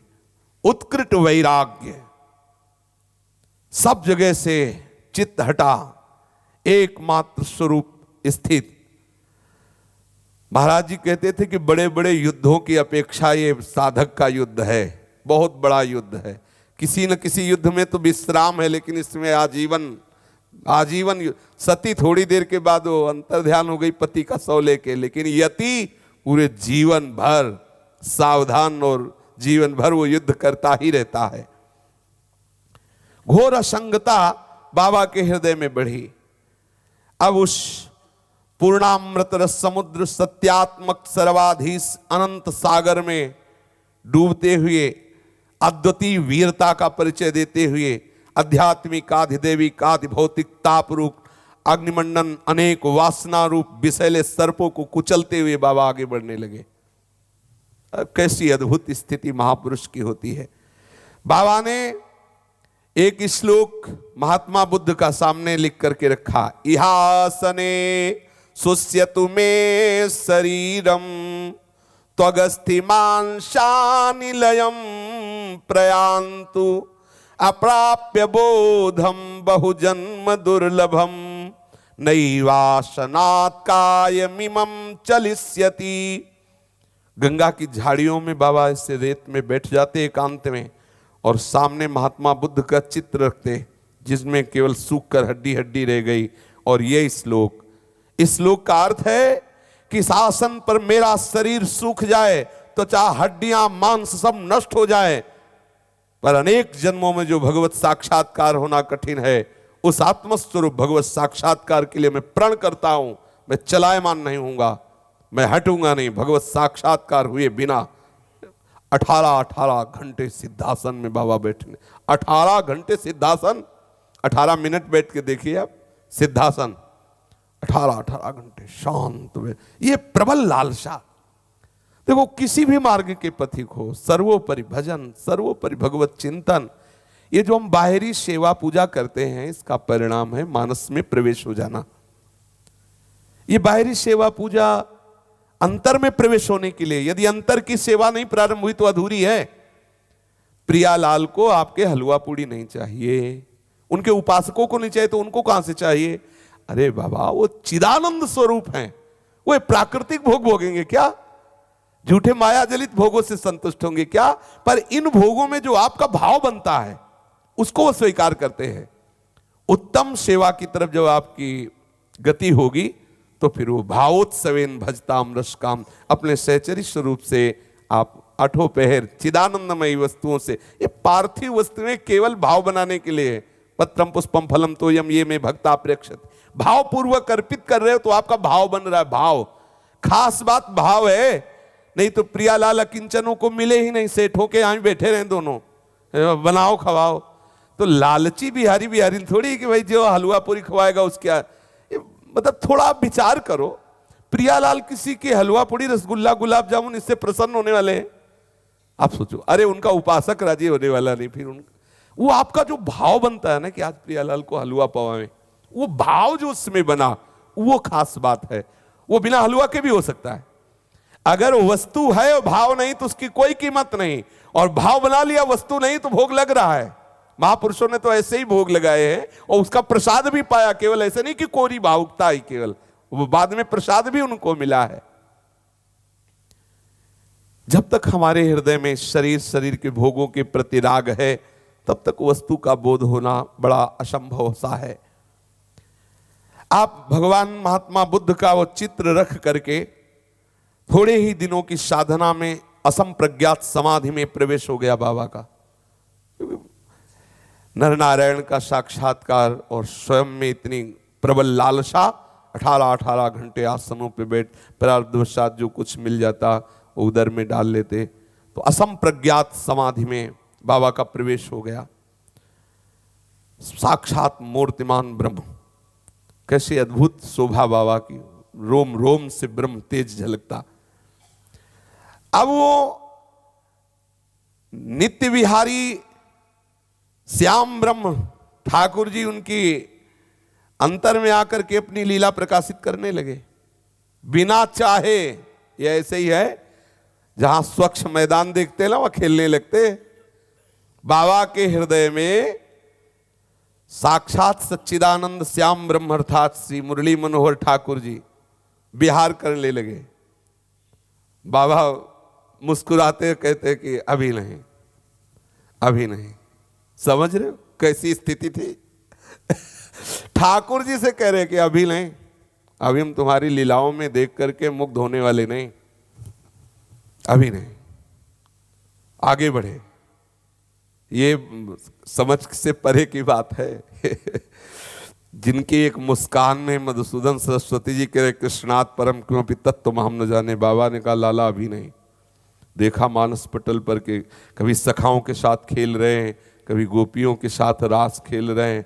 अब वो तो ऊंचाई में जब पहुंचे तो वो तो है ही है, आप जिस फ्लोर में पहुंचेंगे वहां से तो दिखाई देगा ही ना जो हो रहा है। तो देखा कि भगवत लीला पर आकर्षित नहीं हुए और आगे बढ़ने की चेष्टा। बाबा अपनी मस्ती में आगे बढ़ रहे झूमते हुए। एक गांव में चातुर्मास्य किया, संन्यास में है कि 4 महीने वर्षा के एक जगह व्यतीत करने चाहिए। एक गृहस्थ की बैठक में ठहरे, उसमें पहले एक महात्मा रह चुके थे, उनका शरीर शांत हो चुका था। उन महात्मा के स्वाध्याय के अनेकों ग्रंथ भी वही रखे थे। तो आपने निश्चय किया कि शास्त्र रूपी जंगल में मुझे नहीं फंसना। बाबा का एक मत है कि ज्यादा शास्त्रों का स्वाध्याय भी नहीं करना चाहिए, अपने लक्ष्य के शास्त्र पकड़ ले बस उसी में चले, ज्यादा तो फिर शास्त्र एक जंगल है, शास्त्र जंगल में साधक को नहीं फंसना चाहिए। शास्त्रीय और अशास्त्रीय दोनों प्रकार का मनोराज्य भगवत प्राप्ति में बाधक है। अशास्त्रीय जगत और शास्त्रीय, कितने शास्त्र, कितना भागोगे, कितना दौड़ोगे, चुपचाप अपना लक्ष्य पकड़ो और आगे बढ़ो। साधक को इन दोनों से ही दूर रहना चाहिए, शास्त्रों के शब्द जाल में नहीं पड़ना चाहिए, इससे मन विक्षेप को प्राप्त होता है। मानो नक्शे में अनेक नदियां हैं तो क्या तुम्हारी प्यास बुझ जाएगी क्या उन नक्शे के पास रखने से? नक्शा नदियों का बना हुआ है, बोले ये गंगा जा रहे हैं, यमुना जा रही, तो तुम नहा लोगे क्या उसमें? उसमें तुम्हारी प्यास बुझेगी। तो शास्त्र है नक्शा ब्रह्म का, लेकिन प्यास तभी बुझेगी जब गंगा के समीप जाओगे। नक्शा में देख लो कहां जाना है, गंगा कहां है, और वहां पहुंचो। शास्त्र आपको इशारा बता रहा है प्रेमामृत का, आप वहां पहुंचो। केवल शास्त्र कंठस्थ करने से वो मानो नदियों का नक्शा पास रखे, उससे प्यास बुझने वाली नहीं। शास्त्र जाल में समय ना बिताए, एकांत में अपने इष्ट के चिंतन में तत्पर रहे। बाबा शीतोष्ण सहन करने के लिए एक लंगोटी है, एक नीचे की, बस इतने तन ढकने के लिए इतना कपड़ा, बस लौकी का कमंडल, लंगोटी और इतना कपड़ा। गर्मी सर्दी बरसात सब, जन संसर्ग से एकदम दूर, बस अपने काम से काम। बाबा के स्वप्न में ध्यान में अनेकों दिव्य विभूतियां पधारी। श्री सुखदेव जी पधारे, वामदेव जी पधारे, दत्तात्रेय जी अवधूत पधारे, और भी सिद्ध महापुरुषों का समागम आने लगा। संतों का समुदाय बाबा के ध्यान में, स्वप्न में और प्रगट में भी। कुछ महापुरुष प्रगट होकर के उत्साहित होकर बताने लगे, अब ऐसा अब ऐसा अब ऐसा, चलो तो आप चल के तो देखो। वर्षा व्यतीत हुई, आप आगे बढ़े तो आपको एक पंजाबी संत मिले, वो निर्विकल्प समाधि की स्थिति को प्राप्त महापुरुष थे। गंगा किनारे एक से एक महापुरुष मिलते हैं। सिद्धासन, सांभवी मुद्रा, केवली कुंभक, इसे वो सिद्ध किए हुए थे। सिद्ध का तात्पर्य होता है 3 घंटे अगर जिस आसन पे बैठो बिना हिले डुले 3 घंटे, तो आसन सिद्ध हो गया। 3 घंटे बिना किसी हिले डुले, शांत, जहां रख दिया हाथ तो रख दिया, ऐसे बैठ। अब 3 घंटे तक ऐसे भी नहीं होना, तो वो अभ्यास से होता है धीरे धीरे। शांभवी मुद्रा और केवली कुंभक, उनके रहन सहन में विशेष बात थी, वो एकांत ही रहते, बहुत थोड़ा खाते, मिताहारी, और बोलते तो थे ही नहीं, बहुत आवश्यकता होने पर बहुत दबे शब्दों में बोलते। बस एकमात्र गीता उनके समीप रहती, ग्रंथ में गीता। आप उड़िया बाबा जी महाराज 2-3 दिन उनके पास रहे, उनका रहन सहन, उनकी साधना देखकर बहुत प्रसन्न हुए बाबा कि ओहो ऐसी साधना। फिर बाबा वहां से आगे बढ़े, गंगा जी की धार के किनारे किनारे आप कानपुर की तरफ से चले। भीतर आत्मानंद की गंगा और बाहर से श्री हरि चरणोदक गंगा, छके हुए अलमस्त चले जा रहे थे। तो गंगा किनारे कई जगह ऐसा है कि ऊपर से पपड़ी पड़ी है और नीचे दलदल होता है। ऐसा देखा है जब भ्रमण कर रहे थे, तो जैसे कुछ बारी लगाने वाले होते ना, वो हल्ला मचाते, ए बाबा इधर मत जाना, दलदल है, फंस जाओगे। और उस समय बाबा अपनी मस्ती में थे, तो उनको पता चला नहीं, और ऊपर सूखा हुआ था और भारी दलदल। जैसे युधिष्ठिर की सभा में ऊपर से देखने से पता लगा थल है, भरा था जल, और जहां जल था, जैसे जल भरा हुआ है तो ऊपर थल दिखाई दे रहा है, और जहां जल वहां थल, थल में जल, ऐसा भ्रम। तभी तो सूखे में वो कपड़ा समेटने लगे और जल में छोड़ दिया तो गिर गए, तो तभी विनोद कर दिया। ऐसे ही वहां था, ऊपर से एकदम सूखी पपड़ी, ऐसा लग रहा जगह, और नीचे भयानक दलदल। बाबा का पैर फंसा दलदल में, तो बाबा उठाने की कोशिश की और सकिल गए। बाबा जितना प्रयास कर, छाती तक बाबा चले गए। अब देखो, ये है जहां आप प्रयास करोगे आगे बढ़ने के परमार्थ में, तो ये दलदल कोई न कोई रूप लेके आएगा, फंसाएगा, छाती तक फंसाएगा। अब बाबा ने जब उपाय बंद कर दिया, निकलने का जितना उपाय, यहां तक फंस गए कि अगर आप थोड़ा सा भी हिले, तो तब मन में निश्चय किया कि अब शरीर पूरा होने का समय आ गया। एकांत गंगा किनारा कोई दिखाई दे रहा नहीं, दूर दूर तक।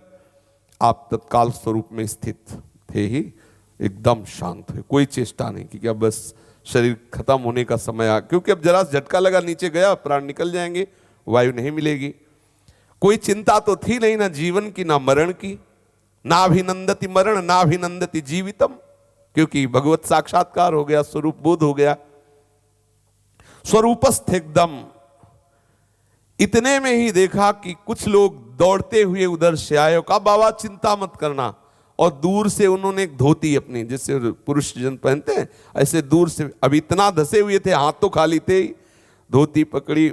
बहुत कई लोगों ने बहुत जोर लगा करके, जो बाबा धस गए थे दलदल में, उनको निकाल लिया।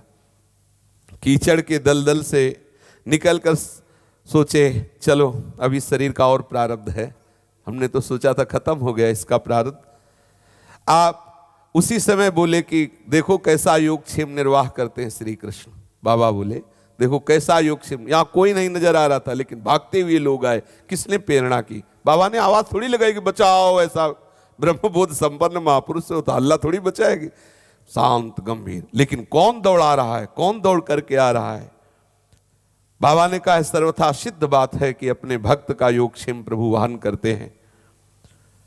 और शरीर में जो कीचड़ लगा हुआ था, आगे से जाके गंगा स्नान किया, फिर आप आगे बढ़े।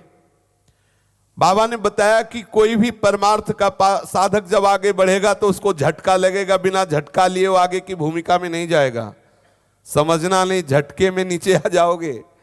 कंचन का झटका, कामिनी का झटका, नाना प्रकार के कई झटके हैं, कई तरह के झटके हैं। को आज से सोचो कि आसन में बैठेंगे और आज से तुम्हें कोई रोग लग जाए, सोचोगे आज से ये भोजन बहुत संभाल के चलेंगे, सामय के आ जाएगा समोसा चटनी गुलाब जामुन। अब आज तो कल से सही, कल से ऐसा हो जाए, वो मतलब सावधान। जिस नियम को लोगे देख लेना, ये जीवन की भी बात अपने भी बताते हैं। जिस नियम को लोगे हफ्ता भर के अंतर्गत आपकी परीक्षा आ जाएगी, उस नियम से आपको हटाने के लिए बहुत सावधान रहना।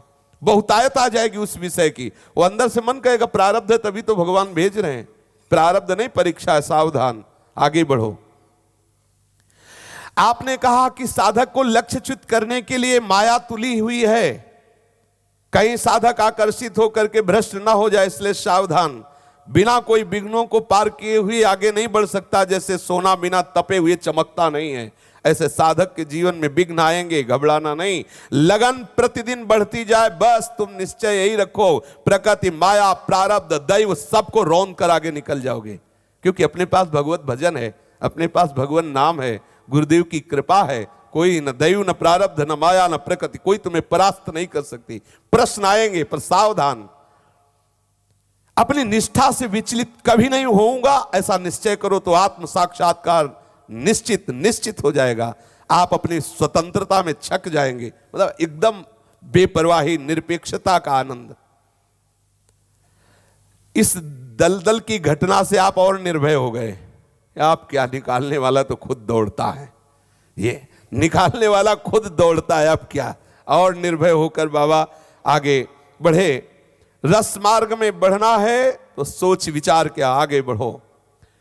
स्थूल दलदल नहीं फंसा सका तो फिर सूक्ष्म दलदल क्या फंसा पाएगा चित्त का। बड़ा आनंद में अंगुली पकड़ ली तो पहुंचा पकड़ ही लेगा, अब काहे को छोड़ेगा। जब अंगुली पकड़ ली है तो पहुंचा पकड़ लेगा, जब उसने बाह पकड़ ली तो कौन गिरा सकता है। पूर्ण दृढ़ विश्वास रखो। और अगर सावधान नहीं रहे तो उल्टे अधिक अधिक उलझाई वाली बात आ जाएगी। जितना भी सुलझाने, वो गोस्वामी जी ने एक पद में लिखा है कि राम राम राम जी जौलो तू न जपी है, तौलो तू कहूं जाए तिहू ताप खो छूटिबे के जतन विशेष बांधे जाएगो है। होए है विष भोजन जो सुधा सानि खायो, ये छूटिबे के जतन विशेष बांधे जाएगो। आप आनंद मगन होकर गंगा किनारे आगे बढ़ रहे थे। फिर सुमधुर वृंदावन की लीला का आविर्भाव हो गया।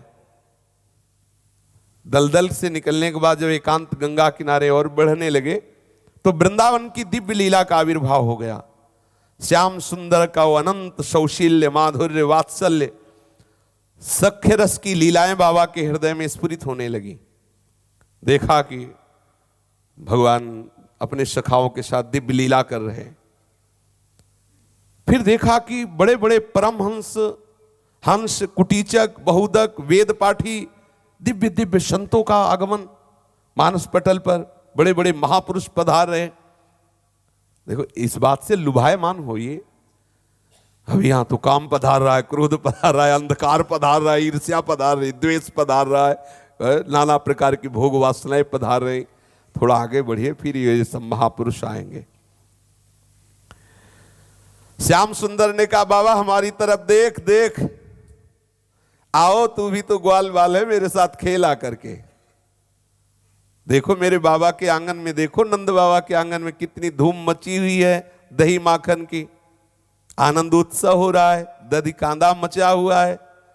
आओ देखो देखो कितना सुंदर सावन का महीना है, हिल मिलकर हम दोनों एक ही झूला में झूलेंगे, आओ। बाबा ने कहा लाला अभी नहीं।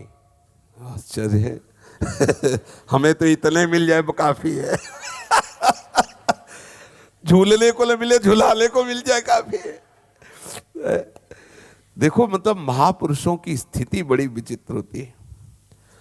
सचमुच सचमुच लाला आप श्याम ब्रह्मानंद रस की वर्षा करने वाले हो, सख्य वात्सल्य माधुर्य आदि लीलाओं का विस्तार करते हो, बड़े बड़े वेदांतियों के छक्के छुड़ा देने वाले आप हो, मानता हूं। बाबा बोले श्याम सुंदर से, बड़े बड़े वेदांतियों के छक्के छुड़ा देने वाले हो। पर लाला अब पूरा घूंघट उठ जाए तभी देखेंगे, अभी थोड़ा घूंघट और रह गया है, पूरा घूंघट उठ जाए। अर्थात बाबा उस ऊंचाई पर जाने की बात कर रहे हैं, पूछो मत, महाआनंद सिंधु। अरे नेक ठहर जा, बाबा ने कहा तू जिस आनंद की बात कहेगा मैं उसमें गोते लगा दूंगा। आप बोले समय नहीं है, अभी समय नहीं है, अभी रास्ता हमारा रुक नहीं सकता। भीतर ही भीतर बाबा आनंद मगन हो रहे कि ऐसा शुद्ध संवित प्रभु का चमत्कार, वो क्यों इतना आकर्षण कर रहे हैं। आखिरकार पटक ही दिया लाके वृंदावन में बाबा को, यही लाके ये कृष्णाश्रम रेलवे लाइन के बगल में ही तो है। पर देखो बड़ा विचित्र है कि निर्मल अंतःकरण को ये चोर हैं, बिना बुलाए जाके घसीट लेते हैं। बाबा का निर्मल अंतःकरण है, ब्रह्माकार स्थिति, जाकर के अपने आप यहां तरस रहे हैं कि थोड़ी श्री चरणों की नूपुर सहित एक बार झांकी, और वहां कह रहे नहीं लाला, बोले ले देख लो जी देख लो, पता ले। अब उनको जरूरत नहीं तो कह रहे देख लो, और यहां मुंह बगारे बैठे कि थोड़ा ही दिखा दो, तो कह रहे अभी अधिकारी नहीं हो। यही तो समस्या है, कभी न कभी तो द्रवित होंगे ही। सुखदेव जी, वामदेव जी आदि बड़े बड़े मुनि बाबा के सामने प्रकट हो गए। अब भी ये सब महापुरुष हैं। देखो पूज्य भाई जी के पास नारद जी, अंगिरा जी गए, ऐसे ही गए जैसे हम आप में, ऐसे ही गए। बाबा वो पूज्य भाई जी ने पहले से व्यवस्था कर रखी थी, एक दिन पहले बताया था कि अंगिरा जी और नारद जी आने वाले, अलग उनका आसन उनकी, और बड़ी चर्चा हुई। ऐसा नहीं कि आए और झांकी दिए चले गए, बैठे सत्संग हुआ। वो कोटि, उस कोटि का जब आपका हृदय हो जाएगा तो उस कोटि के महापुरुष मिलने लगेंगे।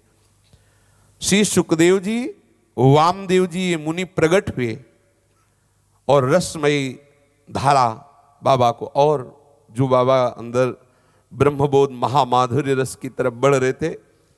माधुर्य का भी स्वरूप है, एक है लीला माधुर्य, एक है स्वरूपानंद का माधुर्य। बाबा आप चलते चलते कानपुर के पास एक गांव पहुंचे, वहां एकांत गंगा तट का वैराग्य रसवाही वातावरण और बड़े बड़े ब्रह्मवेत्ताओं का समागम उपरति को बढ़ते चले जा रहे थे। उपरति का तात्पर्य होता है कि समस्त भोग सामग्री उपस्थित होने पर भी भोगने की इच्छा ना होना, इसे उपरति कहते हैं। भोगने की इच्छा होना पर वस्तु का त्याग करना, उसे त्याग कहते हैं।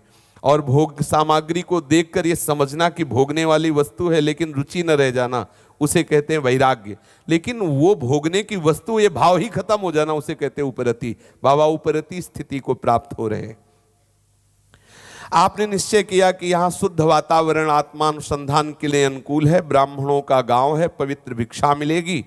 आत्मानुसंधान, योग रस तथा परम प्रेमास्पद आत्मदेव का स्पर्श प्राप्त करने के लिए अनुकूल शरद ऋतु का आरंभ है। शरद चंद्र की शीतल ज्योत्सना छिटक रही है, आकाश मंडल स्वच्छ है। बाबा विचार किए कि यही गंगा के किनारे यहाँ मधुकरी मांग लेंगे और खूब एकांत बैठ करके भगवत चिंतन करेंगे। दिव्य दर्शन, दिव्य सृष्टियां, दिव्य आकर्षण बाबा के मानस पटल पर आने लगे। ये जो जिस कोटि का होता है वैसे ही आकर्षण आते हैं। बाबा शांत, एक से एक विलक्षण दिव्य विभूतियों का आगमन। बाबा एकदम निरपेक्ष रहते, शांत रहते। देखो जो छोटे से सुख में तृप्त होने लगता है वो आगे नहीं बढ़ता, इसलिए बाबा हर सुख को काटते हुए आगे चले जा रहे। बाबा ने कहा कि मनोमय कोष में जन्म जन्मांतरों के चलचित्र भरे हुए हैं।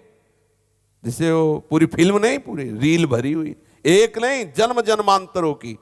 तो वो सब खुलते चले जा रहे हैं। सावधान, कहीं रुकना नहीं, आगे बढ़ते जाओ। लीला भूमि ध्यान मंडल में न जाने क्या क्या विभूतियां आने लगी। रास विलास चमत्कार प्रकट होने लगा। पर आप बस यही देखते कि सावधान, आगे बढ़ो, आगे बढ़ो, कहीं भी आसक्त नहीं। बड़े आश्चर्य की स्थिति बाबा की। जैसे जैसे क्षमता का अभ्यास होने लगता है वैसे वैसे मन स्थिर होता है। यथा यथा क्षमाभ्यासात् मनसा स्थिरता भवेत्, मनोवाक्काय दृष्टिनाम स्थिरता चित तथा तथा। जैसे जैसे भाव आत्मस्वरूप का सब जगह एक ही प्रभु है, वैसे वैसे मन वाणी शरीर सब स्थिर शांत होने लगता है। प्रभु के सिवा और कुछ है, इसी में चंचलता है, और सब प्रभु है, इसी में परम शांति। मन शांत हो जाता है, स्थिति एकदम आनंदमयी हो जाती है।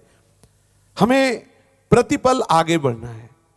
कहीं हमारे अंदर जो भी अनुभूति आ रही उसमें कहीं विश्राम नहीं मान लेना। बाबा कानपुर में कुछ दिन ठहर करके आप विठूर पधारे। वहां दंडी स्वामी श्री आत्मानंद जी मिले। उनको देखा कि बहुत कम अन्न खाते, कई कई दिन तो खाते ही नहीं, थोड़ी जड़ी बूटी ले ली। वहां से आगे बढ़े तो देखा एक बहुत ही ब्रह्मचर्य की निष्ठा से युक्त ब्रह्मचारी मिले। उनमें सारे लक्षण परमार्थ के दिखाई दे रहे थे। वो जो आसन में बैठते तो श्वेत कंप और आसनोत्थान, वो भूमि से हाथ भर ऊपर उठ जाते ऐसे। बाबा ने स्पष्ट तीनों अवस्थाएं ब्रह्मचारी में देखी और उनसे पूछा कि प्राणायाम का पूर्ण परिपाक कैसे हो सकता है और जीवन में उसका क्या महत्व है। ब्रह्मचारी जी ने कहा, प्राणायाम को संयम में किए बिना कोई निद्रा विजयी नहीं हो सकता, कोई तंद्रा विजयी नहीं हो सकता, कोई आलस्य विजयी नहीं हो सकता। योग पर आरूढ़ होने के लिए, निरंतर भजन करने के लिए, भगवत प्राप्ति के लिए प्राणों का सूक्ष्म होना आवश्यक है। त्रिगुणातीत होने के लिए प्राणों का सूक्ष्म होना आवश्यक है। ब्रह्मचारी जी ने सलाह दिया कि आप बरुआ घाट जाइए, पूज्य स्वामी ज्ञानाश्रम जी हैं, इस विषय में वो बहुत पहुंचे हुए महापुरुष है, आप उनसे सत्संग कीजिए। पूज्य बाबा से कहा। आप गंगा के किनारे किनारे आगे बढ़े, उत्तरोत्तर अंदर से भी आगे बढ़ते जा रहे थे। असंगता बाबा की बढ़ती चली जा रही थी।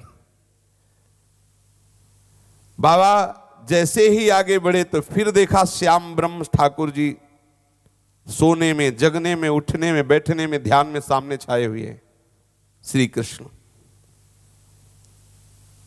श्याम ब्रह्म ध्यान में, स्वप्न में, जागृत में, नेत्रों के खुलने पर, नेत्रों के बंद करने पर बिना चाहे बाबा ने कहा, लाला तुम्ही ने तो सिखाया है त्याग का पाठ, अब आगे बढ़ने दो। जन्म लिया तो देवकी जी की गोद में रहे क्या? प्रभु से प्रश्न किए। उन्हीं को आज्ञा कर दी कि हमें गोकुल पहुंचा दो। गोकुल में कितने दिन रहे? प्राणों से भी अधिक प्राण प्रिय ग्वालों के, सखाओं के, गोपियों के, उनके साथ खेले कूदे। कितने दिन खेले कूदे? ये त्याग का पाठ तो तुम स्वयं पढ़ा रहे हो। मथुरा गए, कितने दिन रहे? और द्वारिका सबको खेल खेल में मिटवा दिया, सबको मिटवा, संहार श्राप दे के करवा के फिर, इसलिए मुझे छेड़ो मत, तुम्हारे आकर्षण में अब मैं और आगे बढ़ूंगा, यहां टिकने वाला नहीं। पता नहीं, यही तो कितनी मतलब ऊंची स्थिति बाबा की। और लौट के फिर आए इसी में, लीला का गायन, लीला दर्शन, लीला पर एक बार बाबा का जो लक्ष्य बना, वो ऐश्वर्य माधुर्य में रहकर सबके हृदय में अपना प्रेम विस्तार करने के लिए आप लीला ही करते रहे। इसीलिए कहा, नमः पंकज नाभाय, नमः पंकज मालिने, नमः पंकज नेत्राय, नमः पंकजांग्रहे। पंकज माने कमल, जल में रहता लेकिन वो आसक्त नहीं रहता, निरासक्त रहता है। ऐसे ही आप ही हो महाराज, तो ऐसे ही मैं बनना चाहता हूं, कहीं कोई आसक्ति मेरे हृदय में न रह जाए। हे पंकज नाभाय, हे पंकज मालिने, हे पंकज नेत्राय, मुझे उस स्थिति में पहुंचाओ जहां कहीं कोई राग नहीं है। निज स्वरूप में ऐसे स्थित कि कहीं कोई आकर्षण न रह जाए। बाबा आत्ममिथुन, आत्मरमण, आत्म क्रीड़ा में संलग्न महापुरुष। स्वामी ज्ञानाश्रम जी उच्च कोटि के पहुंचे हुए महापुरुष थे। बाबा का मन लालायित हुआ और वहां पहुंचे तो जैसे कुशल योद्धा नए नए दांव पेच जानने के लिए बड़े वीर के पास जाना चाहता है, ऐसे स्वयं में पूर्ण बोध संपन्न महापुरुष होते हुए भी सर्व विजयी आत्मज्ञान से संपन्न श्री ज्ञानाश्रम जी के समीप बाबा गए। बाबा ने देखा ज्ञानाश्रम जी को, वपुषा कृशत्वम बदने प्रसन्नता, नादस्फुटत्वम नयने सुनिर्मले, आरोग्यता बिंद जयोग्नि दीपनम, नाड़ी विशुद्धिर हठ योग लक्षणम, लघुत्वम आरोग्य मलौलुप्त्वम, वर्ण प्रसाद स्वर सौष्ठवम च, गंधा शुभो मूत्र पुरीश मल्पम, योग प्रवृत्तिम प्रथमाम वदंती। देवी देखा स्वामी जी को, स्वेद कंपन, आसन से उठे हुए, भूमि में नहीं थे, भूमि से ऊपर आसन उठा हुआ। समझ गए कि किस कोटि के महापुरुष हैं। कृष्ण शरीर, शांत, ज्योतिर्मय चेहरा, शरीर से, पसीने से, मलमूत्र से दुर्गंध नहीं, पूर्ण भगवत स्वरूप। जो इस कोटि के महापुरुष, जैसे ऋषभदेव भगवान के मल से खुशबू आती थी, तो मलिन जो भोगी शरीर होते हैं उनमें दुर्गंध, जो योगी महापुरुष होते हैं, भगवत प्राप्त महापुरुष, उनके शरीर से दिव्य सुगंध आती है। शरीर की कृशता, मुख की प्रसन्नता, नाद की स्पष्टता, नेत्रों की निर्मलता, आरोग्यता, वीर पर विजय, नाड़ियों की शुद्धि, ये सब साक्षात देखा स्वामी जी में।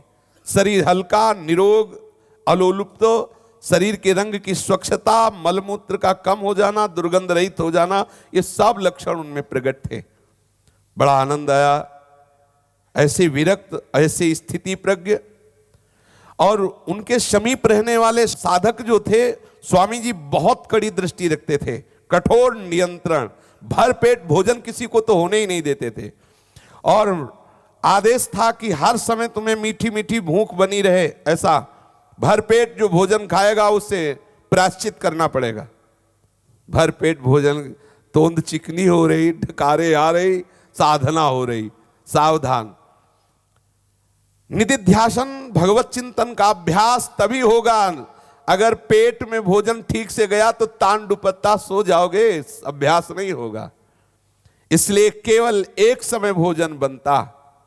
पूज्य महाराज जी कहते थे जैसा संयम वहां के साधकों में देखा, बिरले ही साधकों में वैसा संयम होता है। जो स्वामी जी के पास साधक थे, सब आश्रम की सेवा परायण, भोजन वहीं बनता, आटा एक कटोरी दिया जाता, एक कटोरी वही। और सब भोजन जब कर चुकते तो स्वामी जी सबसे कहते अचला हटाओ पेट दिखाओ, और सबका पेट देखते। किसी के पेट में ऊंचा पल्ला हो, तोंद ना निकली हो, खाली हो। हाँ, अब एक जब पूज्यपाद श्री उड़िया बाबा जी महाराज वहां रहने लगे तो बाबा को सेवा मिली वो आटा बांटने की कि इतना इतना सबके हिस्से। तो बाबा को देते कटोरी में, लेकिन दबा के देते। तो बोले अच्छा तुम लोगों के पेट में थोड़ा थोड़ा ऊंचाई बढ़ी, इसका मतलब पूर्णानंद आटा दबा के देता है। पूर्णानंद श्री स्वामी जी महाराज उड़िया बाबा जी का नाम था। आश्रमवासी विरक्त और ब्रह्मचारियों के लिए नियम था कि सायंकाल में गांव में प्रवेश कोई नहीं करेगा। बस संध्या होते ही सब अपनी अपनी कुटिया में आसनों पर बैठ जाओ। कभी भी किसी स्त्री की तरफ अगर किसी की दृष्टि गई, देखा गया तो उसको प्रायश्चित दिया जाएगा, दंड दिया जाएगा। सावधान, अपनी दृष्टि को बचा के रखें। एक बार गांव में जाना है चून मांगने, वो भी दिन में, और दृष्टि संभाल के। देखो कितने सावधान साधक। अपने पास रुद्राक्ष और तुलसी की दोनों मालाएं रखते, जो जैसे भाव वाला होता उसे देते कि नाम जप करो। शिव भाव वाला तो रुद्राक्ष देते, कृष्ण भाव वाला तो तुलसी की माला देते। आप केवल वेदांती ही नहीं थे, आपका मधुर रस श्री कृष्ण चरणारविंद की भक्ति से सना हुआ था। कोई ऐसा ज्ञानी वैज्ञानी नहीं है जो भगवान श्री कृष्ण, क्योंकि जगत गुरु है ये, इन्हीं से सब। और बाबा पता नहीं कौन सी हट किए हुए थे, फिर लाए, यही तो घसीट के लाए। प्रभु आगे आएगा चरित्र। अभी तो ब्रह्मानंद की उन्मत्तता में बाबा आगे बढ़ते जा रहे। मुखारविंद पे ज्ञानाश्रम जी के अद्भुत तेज था। होता है जो भगवत अनुरागी जन।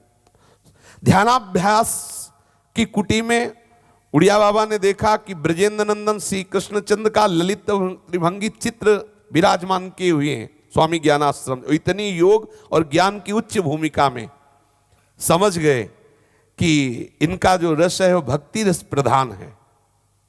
बाबा को बहुत सुख हुआ कि भीतर तो लीला दिखा रहे हो, बाहर ये भी प्रमाण दे रहे हो कि देखो हमारे बिना कोई ज्ञानी नहीं है, इसलिए आप भी हमारे चरणों का आश्रय ले। ये कभी कभी मनोहार भी क्या करते हैं, जो बड़े बड़े महापुरुष हैं उनसे दिखाते रहते हैं कि देखो सबसे बड़े हम हैं, आ जाओ हमारे पास, लाते रहते हैं। पर ये उस कोटि के महापुरुष हुआ। अपने लोग छोटे छोटे विषयों में गिर जाते तो कहते खेलो बच्चा, अभी खिलौनों में, जब आप उब जाओगे रोगे तो हम स्वीकार कर लेंगे। देखो इतना समझ लो, भगवत प्राप्ति आपके ऊपर है। आपकी विकलता ही आपको भगवत प्राप्ति कराएगी। यदि आप साधन में प्रमाद करेंगे तो बात नहीं बनेगी। स्वामी जी महाराज कहते थे आहार बहुत अल्प साधक का होना चाहिए। मूंग की दाल में फुलका का बक्कुल डाल करके स्वयं आप खाते थे। पानी की मूंग की दाल और फुलका का ऊपर का छिलका डाल के इतना पाते थे ज्ञानाश्रम स्वामी जी। वहां जितने दिन उड़िया बाबा जी रहे, देखा कि कभी दाल अंगुली में नहीं लगी, ऐसी दाल मिली कि ऐसे करे, ऐसे डालो तो मतलब अंगुली साफ, ऐसी दाल। तो समझो क्या स्वाद होगा दाल में। कुछ अंगुली में लगा नहीं, न दाल आई न छौंक आई, ऐसी न हल्दी आई, मतलब ऐसी दाल। तभी तो मन भजन में लगेगा। यहां जब एक से एक ब्रजवासी की दुकान से भोग आ रहे हैं तो फिर भजन उसी कोटि का होगा। दाल कभी वहां गाढ़ी बनती ही नहीं, दाल का पानी मिलता और वही एक कटोरी आटे का भोजन, बहुत सादा भोजन, अल्पभाषी, सब सात्विक जितेंद्रीय साधक जितने वहां। अब जब आहार ही नहीं है, व्यवहार ही नहीं है, एक बार गांव में सर झुका के जाओ, आटा मांग के लाओ, रात दिन भजन, ये ऐसी आदर्श रहनी देख करके महाराज जी ने विचार किया कि ऐसे महापुरुष की मुझे सेवा करनी चाहिए, मुझे इनकी सेवा करनी चाहिए। स्वामी जी 30 वर्ष से एक झोपड़ी में रह रहे थे। ज्ञानाश्रम स्वामी जी, और झोपड़ी में रहना ही वो पसंद करते थे। ज्ञानाश्रम जी ने पहचान लिया पूज्यपाद सिउड़िया बाबा को कि इनको ब्रह्मबोध हो चुका है और वैराग्य की चरम सीमा है, इसलिए वो बहुत प्यार दुलार करने लगे। सूक्ष्म दृष्टि से देखा कि ये योग श्री तप में ध्यानाभ्यास की उच्चतम अवस्था को प्राप्त महापुरुष हैं उड़िया बाबा को। उड़िया बाबा पहली दृष्टि में देख ले कि ज्ञानाश्रम जी महाराज किस कोटि के हैं। बस वो उनकी सेवा, यद्यपि वो सेवा नहीं कराते पर वो रात में उठ के सेवा करते। महाराज जी की कुटिया को सोहनी लगा देना, जल छिड़क देना और सब व्यवस्था आगे से आगे करना, क्योंकि आत्मबोध का प्रसाद उसी को प्राप्त होता है जो बोध संपन्न महापुरुषों की सेवा में, उनकी आज्ञा में। कोई भी ऐसा उपनिषद तत्वदर्शी महापुरुष नहीं हुआ जो बिना आचार्य गुरु उपासना के बोध को प्राप्त हुआ हो। बस वो छाया की तरह ज्ञानाश्रम जी का अनुसरण करने लगे और कभी ज्ञानाश्रम जी को आज्ञा नहीं करनी पड़ी। इतना अंतर्यामित्व था कि उनके मन की बात जान के पहले से व्यवस्था कर देते, क्या चाहिए कैसा चाहिए बोलने की जरूरत नहीं, पहले से ही संकल्प होते ही आप सेवा की पूर्ति तैयार किए। सेवा का कोई भी अवसर हाथ से नहीं निकलने दिया, सतर्क रहते और आप सबसे स्वल्प भिक्षा करते। आश्रम वाले जब भूखे रहते तो उदर पूर्ति के लिए गांव में जब भिक्षा मांगने जाते तो वहां से रोटी मांग लेते और चुपचाप पा लेते रोटी की। यार इतने आटे से क्या होगा, कई दिन के भूखे तो भिक्षा में जाते तो कुछ रोटी मांग लेते और वहीं पा लेते, फिर आटा लेके चुपचाप आते। अब क्या करे साधक, मतलब अब एकदम ब्रह्माकार वृत्ति तो है, पर बाबा ने कभी ऐसा नहीं किया। जो वहां मिलता बस उतने से ही उदर पूर्ति। स्वल्पाहारी बाबा स्वाभाविक थे। भूख प्राणों का धर्म है, प्राण निस्पंद होते जा रहे थे, इसलिए भूख की कोई परवाह नहीं थी, आहार की तरफ कोई ध्यान नहीं था। इस मार्ग में वही परम लाभ प्राप्त करता है जो हंस करके मरने की वेदी पे चढ़ने के लिए तैयार हो जाता है। ये मार्ग तभी कहा मरो रे जोगी मरो, मरनो है अति मीठो। दृश्य मात्र जब झूठा है ये शरीर ये संसार, तो इसके पोषण के लिए क्या धर्म छोड़ना, क्या कपट करना। गुरु ने आदेश किया इतने आटे पाना है हम और 2 रोटी मांग के, क्या ये सब, क्यों? सहो चुपचाप शांत भगवदाकार वृत्ति करो। कहीं से बादाम का तेल मंगाया और स्वामी जी के माथे पर चरणों में नींद नहीं आती थी, तो इसलिए बाबा स्वामी जी जैसे कहते क्यों ऐसा करते, बोले वो आपके लिए क्या कि सन्यासी को तेल नहीं लगाना चाहिए। अब आप शयन बड़े प्रसन्न हुए ज्ञानाश्रम जी महाराज की, जैसे अपने पिता की कोई सेवा, ऐसे बाबा स्वयं सिद्धासन में बैठते और स्वामी जी भी महाराज आत्मस्वरूप में निमग्न रहते। स्वामी जी महाराज के लिए पता लगा कि इनको पसंद क्या है, तो बोले आम पसंद है। तो बाबा रात्रि में जाते, आम के पेड़ों के नीचे से आम बिन करके लाते, धुल के रख देते, जो बैठते प्रसाद पाने के लिए तो आम देते। तो अपने आप प्रसन्न कि आगे से आगे, चूंकि अंतर्यामित्व जागृत हो चुका था, बाबा के मन में क्या चल रहा है आगे से आगे, तो खरीद लिया ज्ञानाश्रम स्वामी जी को अपनी सेवा पद्धति से। स्वामी जी बहुत प्रसन्न हो, जब देखा स्वामी जी प्रसन्न हो गए तो आप पहुंच चल दिए। ये भी एक खास बात कि जब देखा कि स्वामी जी अब पूर्ण राजी हो गए, प्रसन्न हो गए, तो आप चुपचाप निकल गए वहां से। ये महापुरुषों में एक विशेषता होती है, ना वो कहीं फंसते हैं ना कहीं फंसने देते हैं, अंतर्धान वहां से भी आगे बढ़े। तो बाबा कुछ थोड़ा ही चले थे कि एक महात्मा को देखा, वो बरगद के नीचे, बरगदिया बाबा कहते थे, एक विशाल बरगद का वृक्ष था। 30 वर्ष से वो उसी बरगद के नीचे थे, 30 वर्ष से। इसीलिए ग्राम के आसपास के लोग उनको बरगदिया बाबा कहते थे। और उन्होंने नियम लिया था कि मुझे इस बरगद के पेड़ के नीचे से कहीं बाहर नहीं जाना, मरण पर्यंत भिक्षा में भी नहीं जाना, वहीं जो आ जाए प्रारब्धवशात वहीं पाना। तितिक्षा की मूर्ति, क्षमा के आगार, निष्ठा में हिमालय की तरह। अब एक बरगद वृक्ष के नीचे ही केवल रहना है। 30 वर्ष से रह रहे थे, मरण का संकल्प किए थे, जब तक प्राण रहेंगे इसी के नीचे रहेंगे। मुखारविंद पर अद्भुत तेज। प्रायः उनसे जब बाबा ने पूछा कि संतों का प्रायः कहना होता है महाराज पानी बहता भला और साधु चलता भला, लेकिन आप तो 30 वर्ष से सुना कि इसी के नीचे, बात समझने के लिए। तब उन्होंने कहा जो विचरता है वो सूरा और जो बैठता है वो पूरा। उन्होंने कहा जो विचरता है वो सूरा और जो बैठता है वो पूरा। बहुत बाबा प्रसन्न हुए।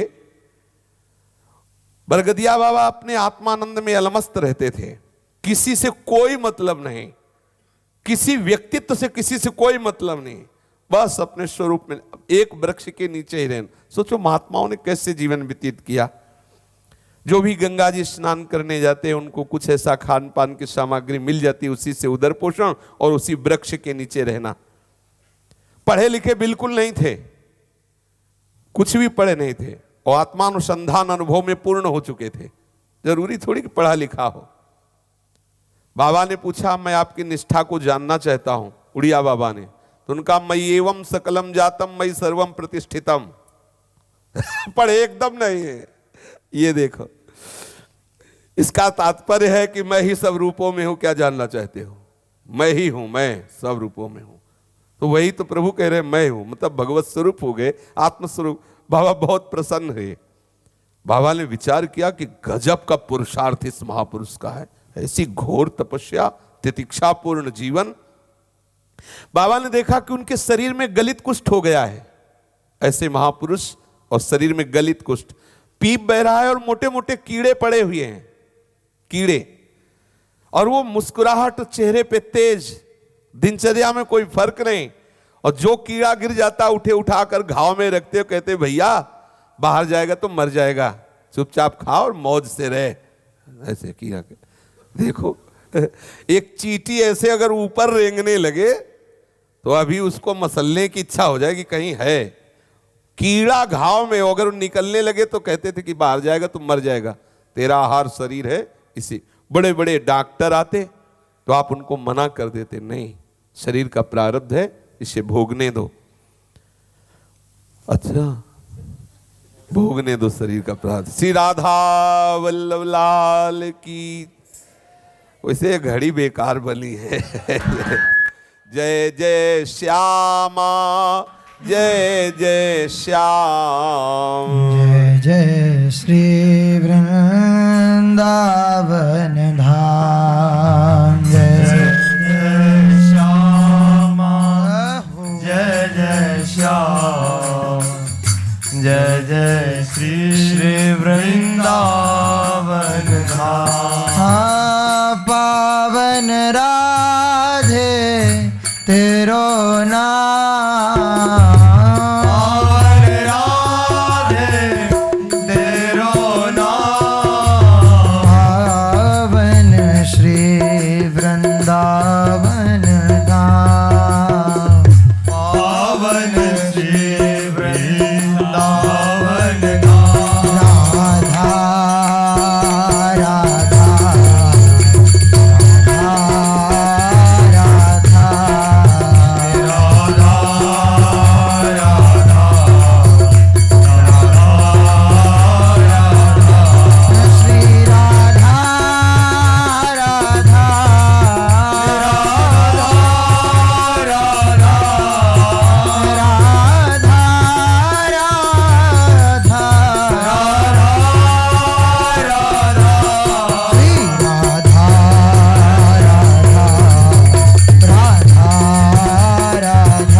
की महापुरुष प्रभु श्री हरिवंश चंद्र जू महाराज की, श्री हित सेवक जू महाराज की, समस्त सहचरी वृंद की, श्री वृंदावन धाम की, श्री यमुना रस रानी की, समस्त संत हरि भक्तन की, श्री सद्गुरुदेव भगवान की जय जय श्री राधे जय जय श्री राधे जय जय श्री राधे जय जय श्री राधे।